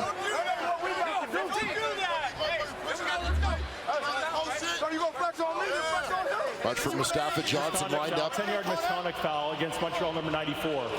After the play, it's second down, 10 yards up. Quick swim to the inside on Van Daal. Meets Kadeem Carey in the backfield, but it was the celebration, taunting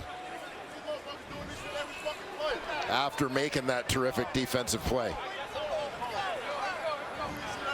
Doing the flex and going up right in front of Carey. That earns him a misconduct foul for taunting, 10 yards. And you can just guess what Jason Moss thinks of that. Not liking that call against the Alouettes. Second down. Flags out again. Procedure. Toronto number 58. 5-yard penalty, Ripken down.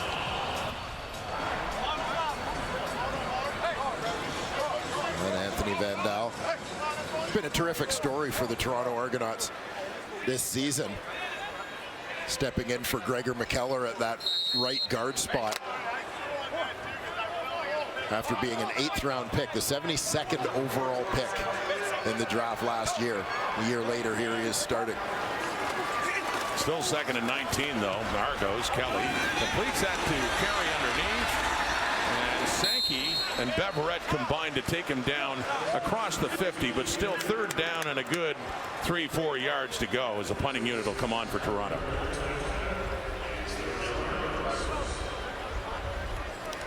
Well, Montreal able to overcome that penalty to get the stop. And Toronto will again put the ball in the hands of James Letcher. That Letcher touchdown, 100 yards late in the half. Showed his game-breaking ability again. One of the leaders in combined yardage in the CFL, along with Janarian Grant. And Haggerty has been one of the best in the business, too. And he put it, that one on the touchdown, where he wanted to. This time, a little bit more to the right, but towards the middle of the field. And so here's Letcher again, and he's hit hard and taken down right away. Good coverage there by the Argos, down close to the 10-yard line. So good to see Kerpela Exume has recovered well enough to completely disrupt that return. And if I can't make the tackle myself, I'll just push this blocker into you. Great job by Exume. Who was injured down in the field earlier, but as you can see, he is just fine. Former Montreal Cataban. That's another guy, another 8th-round pick, 70th overall by Winnipeg. back in 2019, made his way onto the roster as a special teamer, and has continued to be one of the best cover guys in the league ever since. At the 12, first and 10. Montreal down 5, deep look, down the right. Coverage is there, and nearly intercepted by Tavares McFadden on Keon Julian Grant. It was McFadden who had the best shot at it, but just couldn't haul it in. Yeah, Cody Fajardo is just going to load up and take a shot here. Putting his money on Keon Julian Grant to make a play. But McFadden gets in position here. Grant essentially has to wrestle it away from the defender.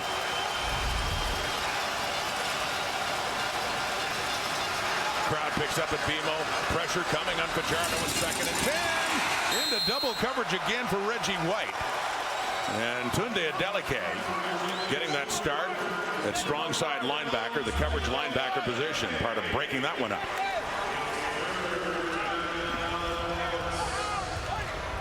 Fajardo looking for White across the middle. Didn't seem to account for Adeleke as he's kind of watching the coverage on the boundary side of the field. Mark Milton following Reggie White, but Adeleke steps in from the strong side to make a play. Zima with the punt from his end zone. Janarian Grant at his 50. Great coverage. In the slick conditions too. It's Jeshurun Antwi coming down and making that play. Well, the PointsBet Invitational intensifies. It is the women's final. That happens in Calgary tomorrow, and you can watch it here on TSN at 3 Eastern, noon Pacific time. Heading into curling season. And heading into the most interesting part of the CFL season was getting late in it, and playoff spots are being grabbed. The positioning still up in the air. Last night, Winnipeg clinched a playoff spot. The Alouettes have now clinched first place in the East. Here's Deontay McMahon. And just across the 50. But aside from that, aside from the Bombers, who are very close, by the way, with BC's loss to clinching first in the West as well. Aside from those two, there's still a lot undecided this late in the season. Yeah, it's fantastic. We've got a month of playoff football before the playoff. Big win for the Saskatchewan Roughriders, who really, after that great start at 5-1, really had some problems in a long losing streak, but beating the Stampeders, beating the Ottawa Redblacks today. Chad Kelly.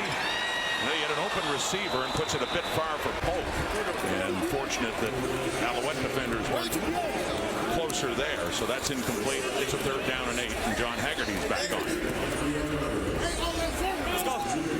As we talk about the standings, obviously that Ottawa loss catching the attention of the Toronto Argonauts with a chance at a home playoff game for them. Still a possibility. Well, Ottawa had been 8-3-1, but 3 straight losses after they beat the Argos soundly.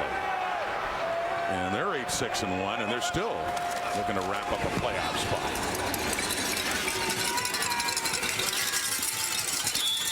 Fletcher running over. That one heads out of bounds. Flag comes out because it can't go out of bounds in the air outside the 15-yard line. That's down closer to the 20, so it is a penalty against Haggerty and the Argos. And Haggerty has done such a terrific job with his placement all year, but this one's going to be costly. Legal punt out of bounds, Toronto. 10-yard penalty from where it went out. First down, Montreal. And a rare miscue for one of the top punters in the CFL. Cole Speaker. Some big plays in the first half especially, including the touchdown. Now this was one that kind of got the drive going, and then the fake hitch to Rambo. Speaker going over the top for the touchdown. And then showing he doesn't mind doing the dirty work there either. Running play, Walter Fletcher has it, breaks a few tackles, and he gets it up close to a first down at the Montreal 40. Yeah, Montreal may be looking to give the Argos a taste of their own medicine here. Little double tight. You see the elusiveness of Walter Fletcher as he gets in behind the big bodies there. You talk about Speaker, remembering the Grey Cup last year. Early second half, very quick drive. Austin Mack and then to Speaker with a touchdown. And of course, the 3rd and 5 gamble with the game on the line to help set up the winning touchdown for the Alouettes against Winnipeg. Here's Fletcher again. Speaker, I mean, on the merit of that game alone, it'll never be forgotten by Alouette fans, I'm sure. That 3rd and 5 especially, a gutsy call when that was ball game right there. Yeah, well, it speaks to the nature of this Montreal offense. That, you know, you look at last year where Austin Mack got a lot of the talk as their go-to receiver. But other guys had big games along the way, whether it was Julian Grant, Philpott, Sneed, Speaker. That was always the case, and this year it's been the same kind of thing. A number of different guys have been the guy who has 100 yards in a given game. Cole Speaker, very much one of those capable of being the go-to guy. And there's the guy who was driving it all, too. What a year it was for Cody Fajardo and building on it this year. But after the way it ended in Saskatchewan the year before, he felt he had to prove himself in the biggest game of all, and did he ever? Made some great throws in that game. Grey Cup champion, and knocked away at the line of scrimmage. Coming in is Mark Milton, who's still looking up afterwards, seeing if the ball is still in the air. So Milton with a couple of good defensive plays for the Argos. A great defensive call at the right time. Watch Mark Milton, the halfback, on the left side of your screen. He's coming on the blitz. Watch him get the head start on this. Time it up. He's the unblocked man in the scheme. Aware that he's vacating a space and there's a good chance the ball's going there. So the awareness to get his hand up, make a play. Great defensive call at the right time. Great execution by Mark Milton. 2nd and 10. Alouettes at their 50. Down by 5. Pressure on Fajardo. They've got him. Cody Fajardo is sacked back at the 45. They lose 5 yards and the punting unit will have to come on. Well, defense is picking it up a little bit here in the second half of this ball game. Derek Parrish, the bottom of your screen, right side, among those closing in on Cody Fajardo. And this Falerna Rimolade getting there first. Yeah, whole D-line holding a meeting at the Alouette QB. For the team that has more sacks than any other in the CFL coming into this week at 36. Oh, a little reverse. McMahon tosses it back to Janarian Grant, who finds the edge, tried to tiptoe inbounds, but he just couldn't go any further that way. But little trick there by the Argos special teams as the 3rd quarter comes to an end, and it is still a very close game. It was tied at the half. The Argos on McMahon went in for that touchdown on the toss. That's the difference right now. 5-point lead heading to the final 15 for Toronto. The numbers through 3 quarters. The Alouettes in a rare position of trailing heading into the final 15. And the Argos just trying to hang on, needing the victory a lot more than Montreal does. But game did settle down a little bit in that latest 15 minutes. Yeah, a little wild at times in the first half of this when the Argos running wild. Alouettes coming up with big plays in all 3 phases. Defenses, I think, figuring it out, adjusting a little bit in that 3rd quarter. I think the 4th is going to be fascinating because Montreal is a team that, as good as they have been this year, haven't been great when they've been chasing the game, when they've been playing from behind. They've been terrific. Part of their thing has been getting off to good starts. They did that in this game, but Toronto responded well and has been able to keep Montreal chasing it a little bit. Not what the Alouettes have been used to be sure, coming in at 11-2-1. Their only losses, their first one was to the Argos in Montreal. They've also lost to BC and tied Calgary. There's Marc-Antoine Dequoy on the field with the Alouette defense. It's Toronto football to start this 4th quarter from their 30. Trying to protect a 5-point lead or add to it. It's Kevin Mittal, the Argo rookie receiver, with his first catch in this game, getting it up near the 50.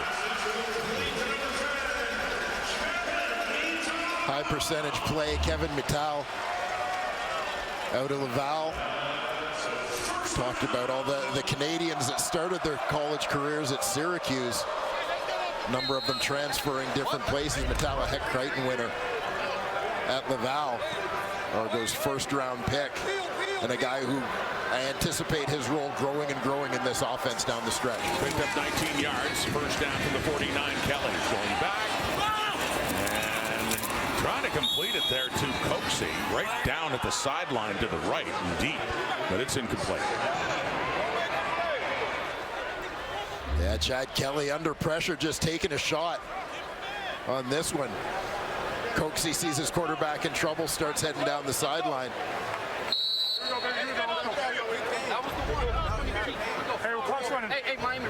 You see the faith that Chad Kelly has in DeMonte Coxie in a jump ball situation to put that one up there.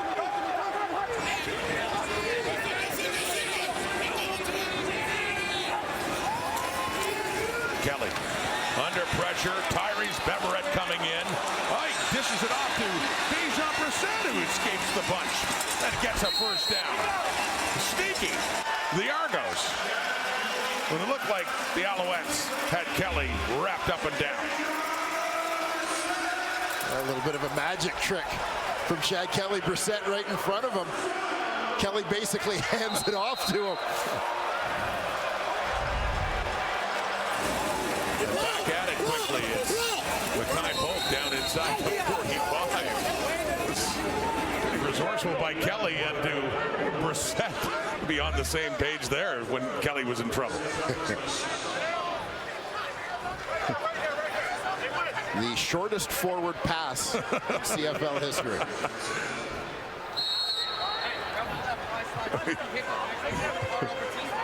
Beverett was too preoccupied with getting Kelly down. Oh, yeah, he was completely wrapped up.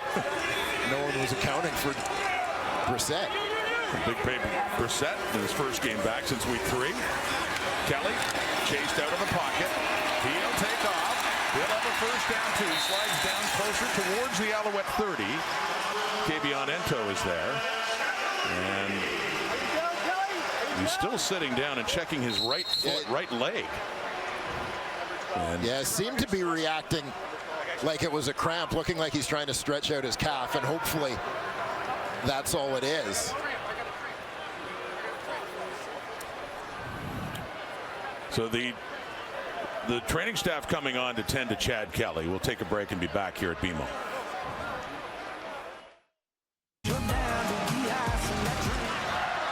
Back at BMO, quarterback Chad Kelly got off on his own. Cameron Dukes, who hasn't played since early August, week 9 in Calgary. That was the last time Dukes played, of course, with Kelly suspended for the first 9 games of the season. Dukes played most of the way for the Argos at quarterback. A little bit of Nick Arbuckle as well. So Dukes in. And he completes that pass to David Ungar and keeps his feet. And then he gets thrown down by Moultrie, Antonio Moultrie. So Cameron Dukes, yeah, there were a lot of, I mean, he was in the spotlight, Wayne, early on and won his first couple of games starting with Kelly suspended. Yeah, and Cameron Dukes is a guy who certainly has some tools, and I think there's a future for Cameron Dukes as a CFL quarterback. You got to bear in mind this is just a second-year guy who saw little action in his first year. We know it takes quarterbacks some time, but good athlete, bright kid. Second down and 4. Wants to take off. Running around, see if he can find anyone. He just throws it away. Third down coming up here and within the field goal range of Liram Hairelau. So not sure what the status of Kelly is. He seemed okay walking off and had to be off for at least 3 plays. As Dukes heads off now in favor of the field goal unit. Yeah, and I like the decision from Dukes, understanding the situation coming into the game as a backup quarterback. He makes a throwaway, but that's a decision that instead of thinking it's up to him to come out here and try and win the game, he's protecting the field position for Liram Hairelau to come and attempt this field goal. Hairelau, who is 5 for 5, and we'll update that to 6 for 6. Liram Hairelau. And 3 more very important points on the board for the Argos, who increased their lead to 8. Still a 1-score game. Let's get an update on Chad Kelly from Matthew.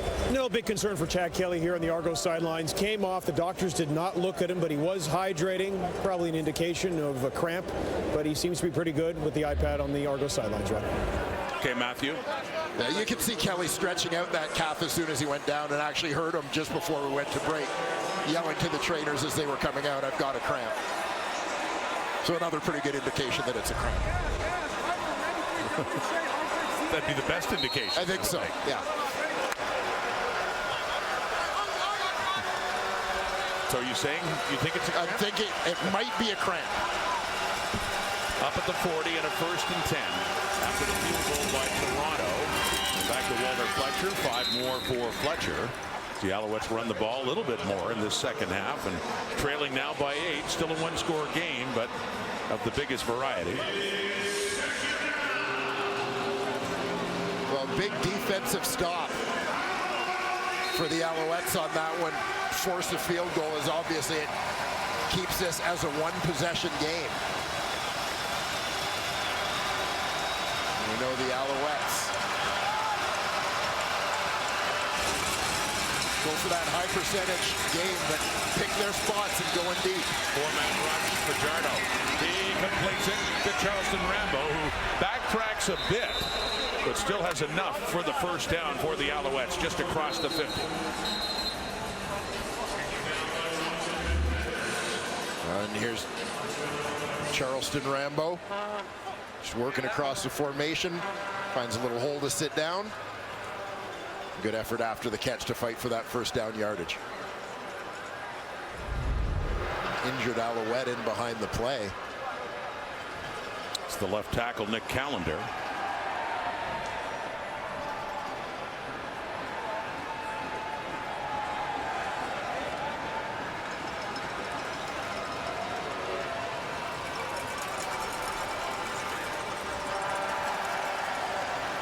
So Jesse Gibbon in his 6th year at Waterloo will come on to replace Callender. Former number 2 overall pick by the Hamilton Tiger Cats, his hometown team. And the adjustment here for Montreal, to move the right tackle, Josh Donovan, over to the left side into Callender's spot. Gibbon comes in at the right tackle spot.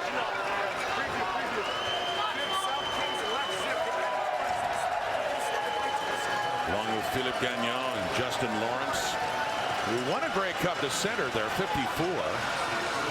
Wins Grey Cups everywhere he goes. To say he won the Grey Cup. He came over from Calgary. He'd won with the Stampeders in 2018. He was the starting center in Toronto in 2022 and won the Grey Cup, and then went to the Alouettes and won the Cup again. You want to be Justin Lawrence's teammate.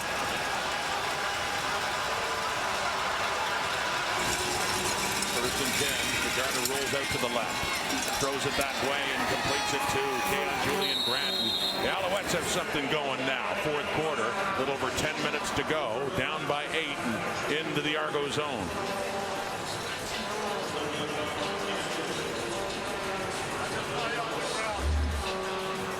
Well, try to split your attention here. Great block by Justin Lawrence, but also watch the fullback, Dallaire, who's going to motion across and go to the flat, but gets taken out by an Argo defender before he can get there. With him occupied, Fajardo's going to look a little deeper and makes the play. First down quickly again.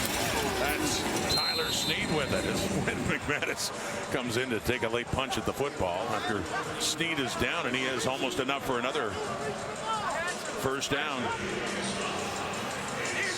Offensive coordinator Anthony Calvillo, and a Hall of Famer, the all-time leading passer in the history of the Canadian Football League. Who's still AC playing quarterback the last time the Owls hosted an East final, wasn't it? It was 2012, and yes, it's 12 years ago. You're right. The last time that Montreal hosted the East final, they found out before this game they will indeed be hosting it in November. Dominic Davis just needs a couple of feet and gets it. Davis brought back initially after the injury to Cody Fajardo against the Argos back in week 6, and then of course Caleb Evans got hurt shortly after, so Davis used for short yardage. brought back apparently out of retirement for spending last year with BC. So Fajardo back on again, and there's Dominic Davis, who's had stops in Winnipeg and Ottawa as well. His second stop in Montreal.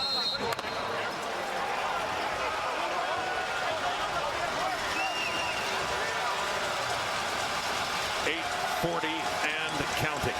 Fourth quarter. 31-23 Toronto. Fajardo. Oh, down inside the 10. Reggie White. A beautiful throw. Great catch, White, too, to get the Alouettes on the doorstep. First and goal coming up Montreal. A great throw from Cody Fajardo, again dropping it in behind one level into another. But love the play by Reggie White. Bear in mind, this is a guy who missed all of last year. He knows he's going to get blasted. Deshaun Amos has his sights on him as White goes airborne, fully exposed for this ball. Absolutely fearless play by Reggie White, making a play for his quarterback.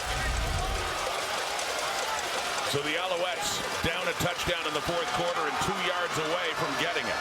Davis back in. Keeps it himself. Did not get there. Might have got half of it. It was at the 2.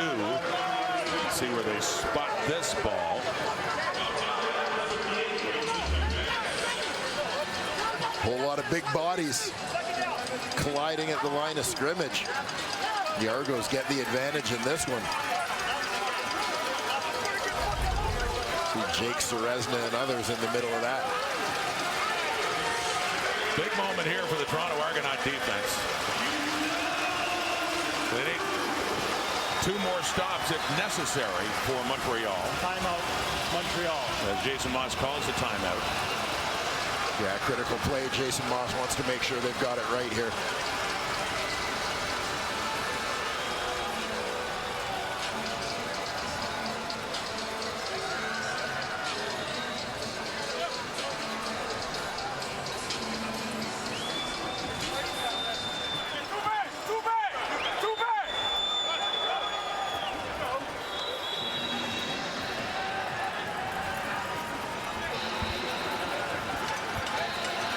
Like the Alouettes may have had a personnel issue there, that they were man short in their offensive huddle, just figuring out what they were doing. We'll try this again, and Fajardo instead of Davis is back in at quarterback and running out of shotgun as well. Second and goal. The Argo 2 handing off. Walter Fletcher. Jake Serezna comes in, and the pile pushes him back. Still not in the end zone. Third down coming up. Serezna got things started coming in and getting a hold of Walter Fletcher. Yeah, we talk so much about the presence that Jake Serezna is as a pass rusher from the interior of the defense, but let's not overlook what this guy does against the run. A couple of big back-to-back stuffs here at the goal line. So down 8 points. The Alouettes have a third and goal. Right near the Argo goal line. Now Davis is back in. They're back into short yardage mode to see if they can finally punch it in. Davis lunging forward. Waiting for the call. Touchdown. Yes. Yeah, it certainly looked like there was good forward movement from the Alouettes on that one initially, but it took the officials a little while to get this sorted out. We have a great look here from the Spider Cam. Gets in behind the left side. Justin Lawrence, left guard, Pierre-Olivier Lestage, but you can see looking straight down on the goal line, he has clearly broken the plane with the ball. Dominic Davis with 13 touchdowns with the Alouettes when he last played for Montreal in 2022 before he went to BC last year. This was his expertise, the former starting quarterback in the CFL with Ottawa. And gets the important touchdown there, and they need the 2-point conversion to tie the game again. So going for 2, 31-29. Fajardo quickly, and they get it. It's Tyler Sneed. And as soon as Fajardo got the snap of the football, he was getting rid of it to Sneed. And we've got a tie again, 31-31.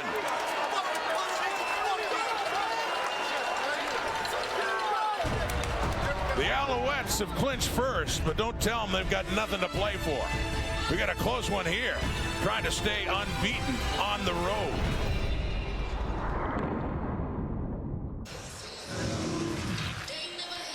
Well, the Montreal Alouettes got a big defensive stop that kept this game within 8 points, a one-possession game, and they make the most of that one possession. Cody Fajardo marching them down the field.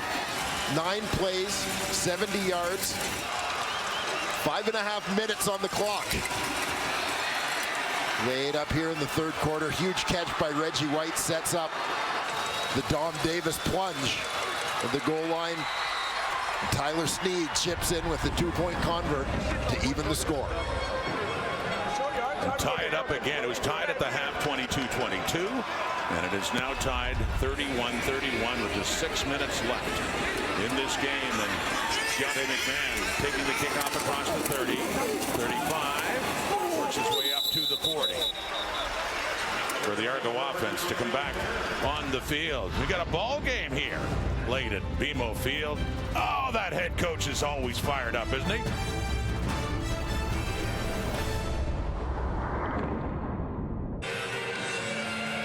With rain earlier, we really wondered how this natural grass would hold up at BMO. Matthew, what do you think?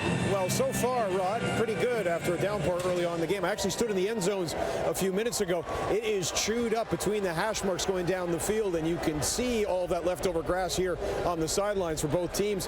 But there was a lot of work put into this field this week.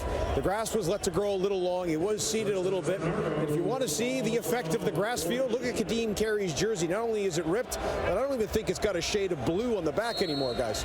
That's old-time football, Matthew.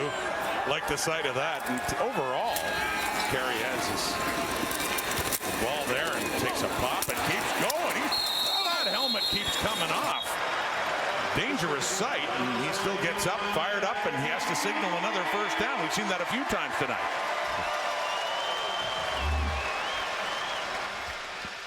Kadeem Carey's going to be big down the stretch.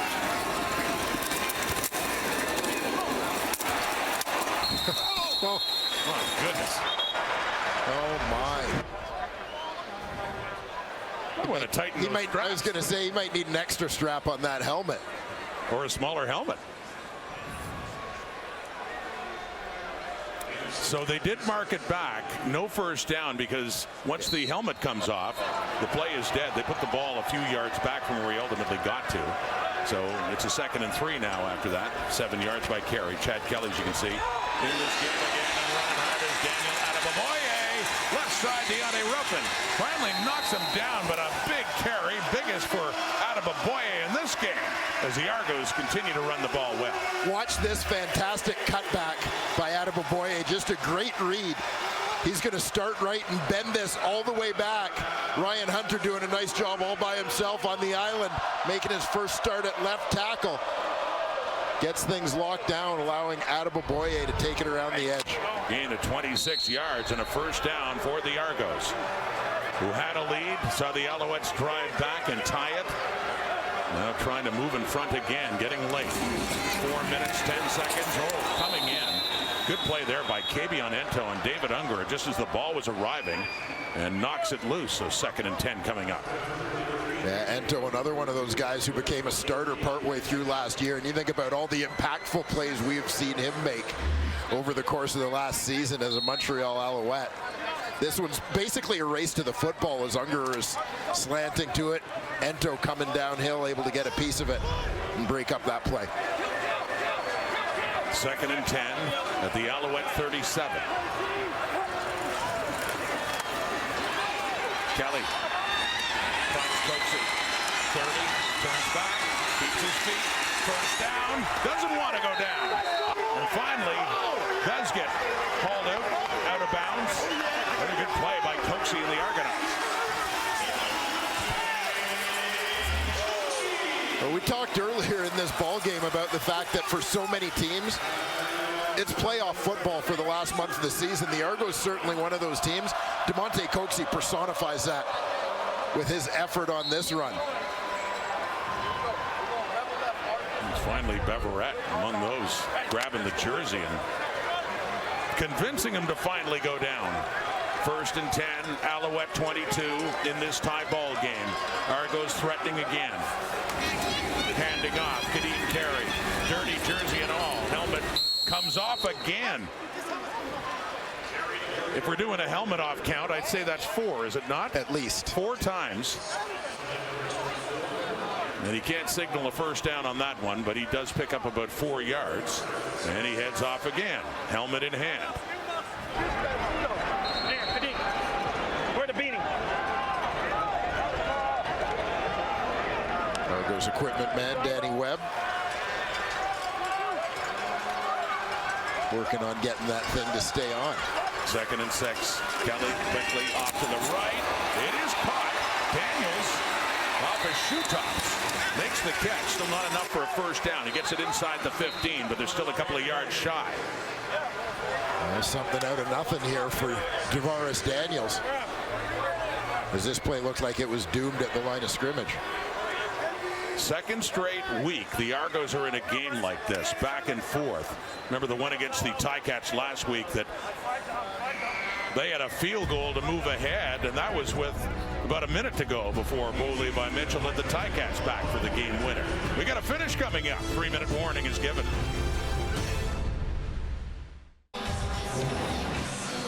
We hadn't seen this the first time when Kadeem Carey took a hit and lost the helmet. Watch what happens afterwards, Dwayne. Yeah, oh, he continues on and takes a lid from Wesley Sutton right to the side of his unprotected face. Yeah, Kadeem Carey just says, whatever. Still smiling it off. Playoff time, whatever. And he lost his helmet again after that, so gave it to Danny Webb. And maybe this time he'll be able to stay on. He's still all smiles and chatting on the sideline, waiting to get in for his turn again.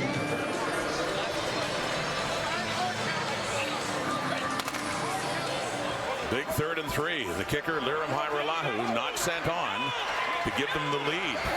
So 3rd down. We're going to try this again.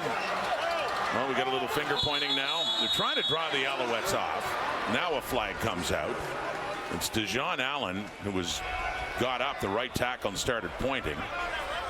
But flag's out and Kelly's heading off. Procedure, Toronto number 59. 5-yard penalty, remains 3rd down. So, again, doesn't work and pushes him back a little bit, but still a short one for Liram Hairelahu, who has a chance to go 7 for 7 and give the Argos the lead again. But as we talked about, we saw it last week against Hamilton. Final minutes up by 3. That doesn't guarantee anything right now in this league. No, you think about the number of late lead changes we've seen just in the last 2 weeks.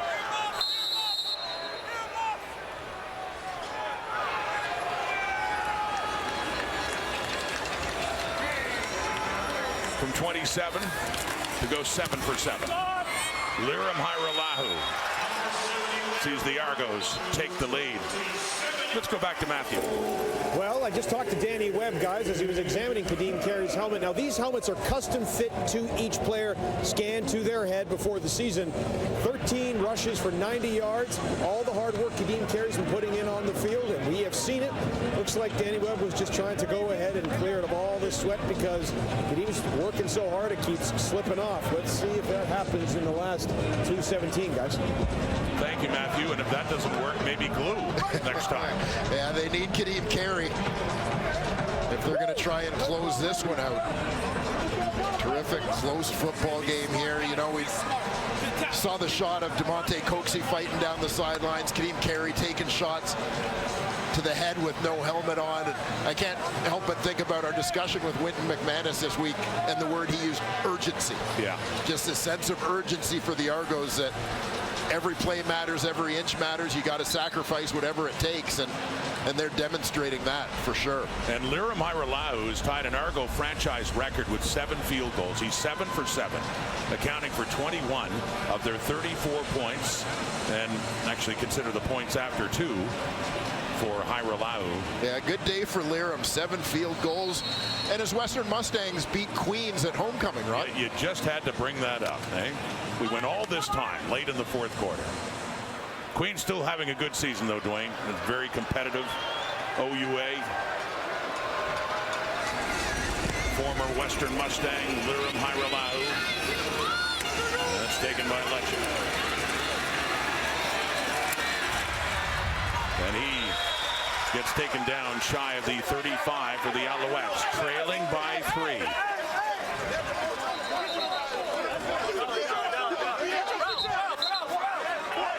Lirim Hairolahu, who kicked the game-winning field goal in the Grey Cup for the Argos back in 2017 against Calgary. He had earlier played for Winnipeg. He later went to Hamilton, kicked in the Grey Cup for the Ticats, went to the NFL after the 2019 Grey Cup, and just returned this season.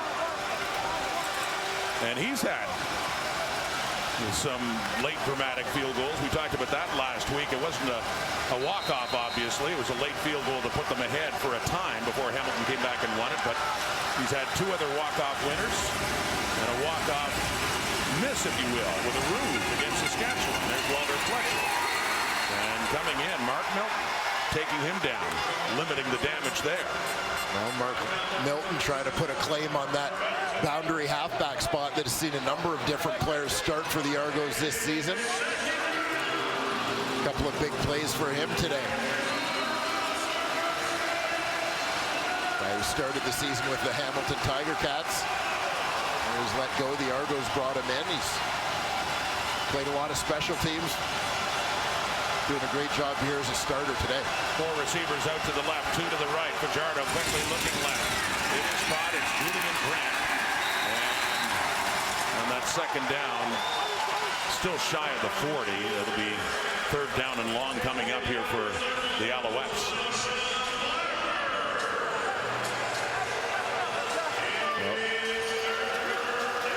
Just another 3rd and 5 coming up for Jason Moss. Exactly. I mean, you look at the clock, a minute 44 to go. Clock's running. You got to go for it here. You looking for Cole Speaker this time? Well, he's come up big a number of times in this ball game. Fajardo, here it is, 3rd down. They bring the heat, and a deep shot and nobody home. Turnover on downs. Argos with a 3-point lead and less than a minute and a half in the 4th quarter.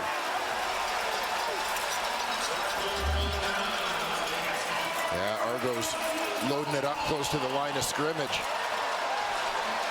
See how many of those come. All of them.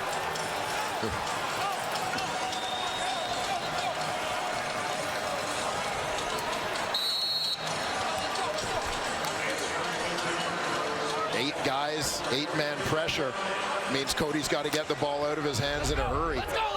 Talked about Cole Speaker as a potential go-to guy. He was forced to stay in and block because of the number of guys coming in.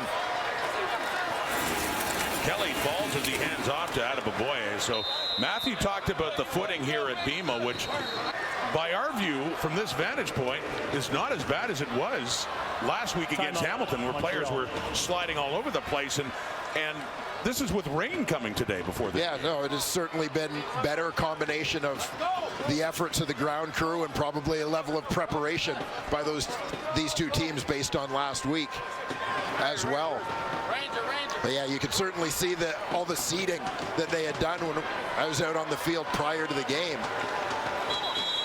10 seconds, If the Argos can hang on, they'd still be 3rd in the East, but they'd be back to 4 points ahead of Hamilton, and they'd be just a point behind the Ottawa Red Blacks. Ottawa lost today in Saskatchewan to fall to 8-6-1. Still 2nd in the East. The Alouettes have already wrapped up 1st in the East Division. Kelly throwing, caught. Mackay Pope still shy of a 1st down around the 31. So Lirim Hairolahu on the 3rd down with the 3-point lead, and still waiting to see what they're doing here. It is a 3rd and short. The offense staying on. Yeah, we've seen the Argos a number of times in these 3rd and less than 5s try to draw the opponent offside. No, the field goal team is heading out there. So in the long history of the Toronto Argonauts Football Club, no kickers had 8 field goals in a game. Lance Chomick had 7 twice. Noel Prefontaine also had 7. Justin Medlock as well on that list. So 7 is the record. Haralahu tied it. He can stand alone in Argo franchise history if he can go 8 for 8 on this third down, and more importantly for Toronto, just a few more points, a little more comfort, at least force the Alouettes to need a touchdown coming back. Out, down, and kicked, and through it goes. What a night for Lirim Haralahu. 8 for 8, new franchise record for field goals made in a game.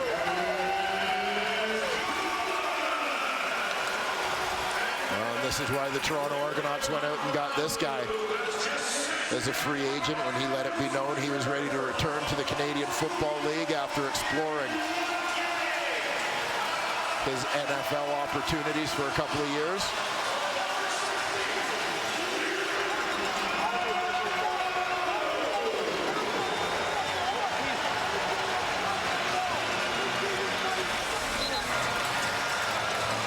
I would assume his biggest Argo moment anyway would remain the 2017 Grey Cup winning field goal.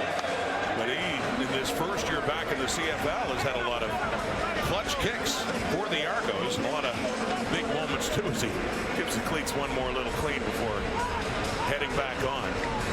And they will kick off under a minute to go and a 37-31 lead. Yeah, not bad for a guy who's undrafted in 2013, signs as a free agent with Winnipeg in 2014 after completing his 5th and final year at Western.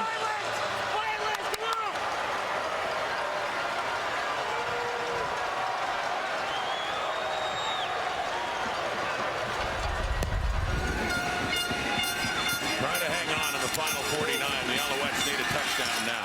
There's a guy who could get it for them, too. Here he goes again. James Letcher had a touchdown earlier in this game and gets that one up around the 40-yard line. The late flag is going to give Montreal a chunk more in terms of field position here. Unnecessary roughness behind the play.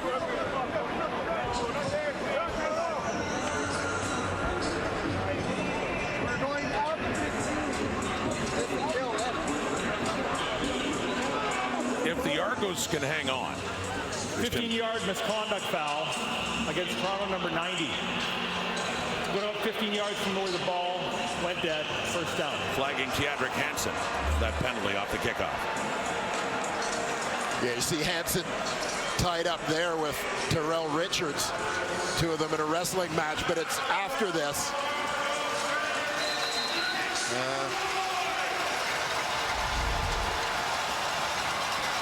Has a little chat from special teams coordinator Mickey Donovan about that. It's up in midfield now for Fajardo and the Alouettes. 40 seconds on the clock. Off to the right, it's incomplete, intended for Julian Grant. Right by Matthew Shinetti. There's a perfect view of that play. Yeah, that one got away from Cody a little bit. Just came off his hand awkwardly and left Grant fighting his way back towards the line of scrimmage to try to get to the ball. The Alouettes have not lost a road game this year. It's a streak that goes back to September the 9th, 2023 here at BMO Field, the last time they lost on the road. And facing that now with 2nd and 10 Fajardo, and no, it's incomplete. It'll come down to a 3rd and 10 with under a half minute to go. And if the Argos can hang on, they do not clinch a playoff spot, but they certainly improve their chances. They'd get their record to 8-7, just a point behind Ottawa for 2nd in the East Division. Both of these teams have a bye, the Alouettes and Argos, next week. And it would keep the pressure on the Hamilton Tiger Cats, who have played so well. They've won 4 straight, but the Argos win. They go 4 points up again, and a big one for the Ticats at home against Winnipeg next week. Could be it. Deep ball intercepted. That's the rookie, Tyshawn Blackburn, who was just inserted into the lineup because of the injury to Robert Priester before the game, and Blackburn has himself an interception. Great effort by Blackburn to go and get this one. He's just looking to help out over the top. Comes up with his first career interception, the former Alberta Golden Bear. Mark Milton in coverage on Reggie White Jr. on the play.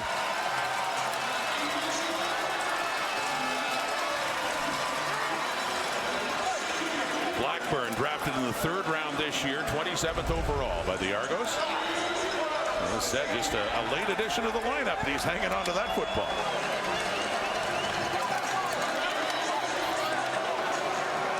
Yeah, played for former CFLer Chris Morris at the U of A.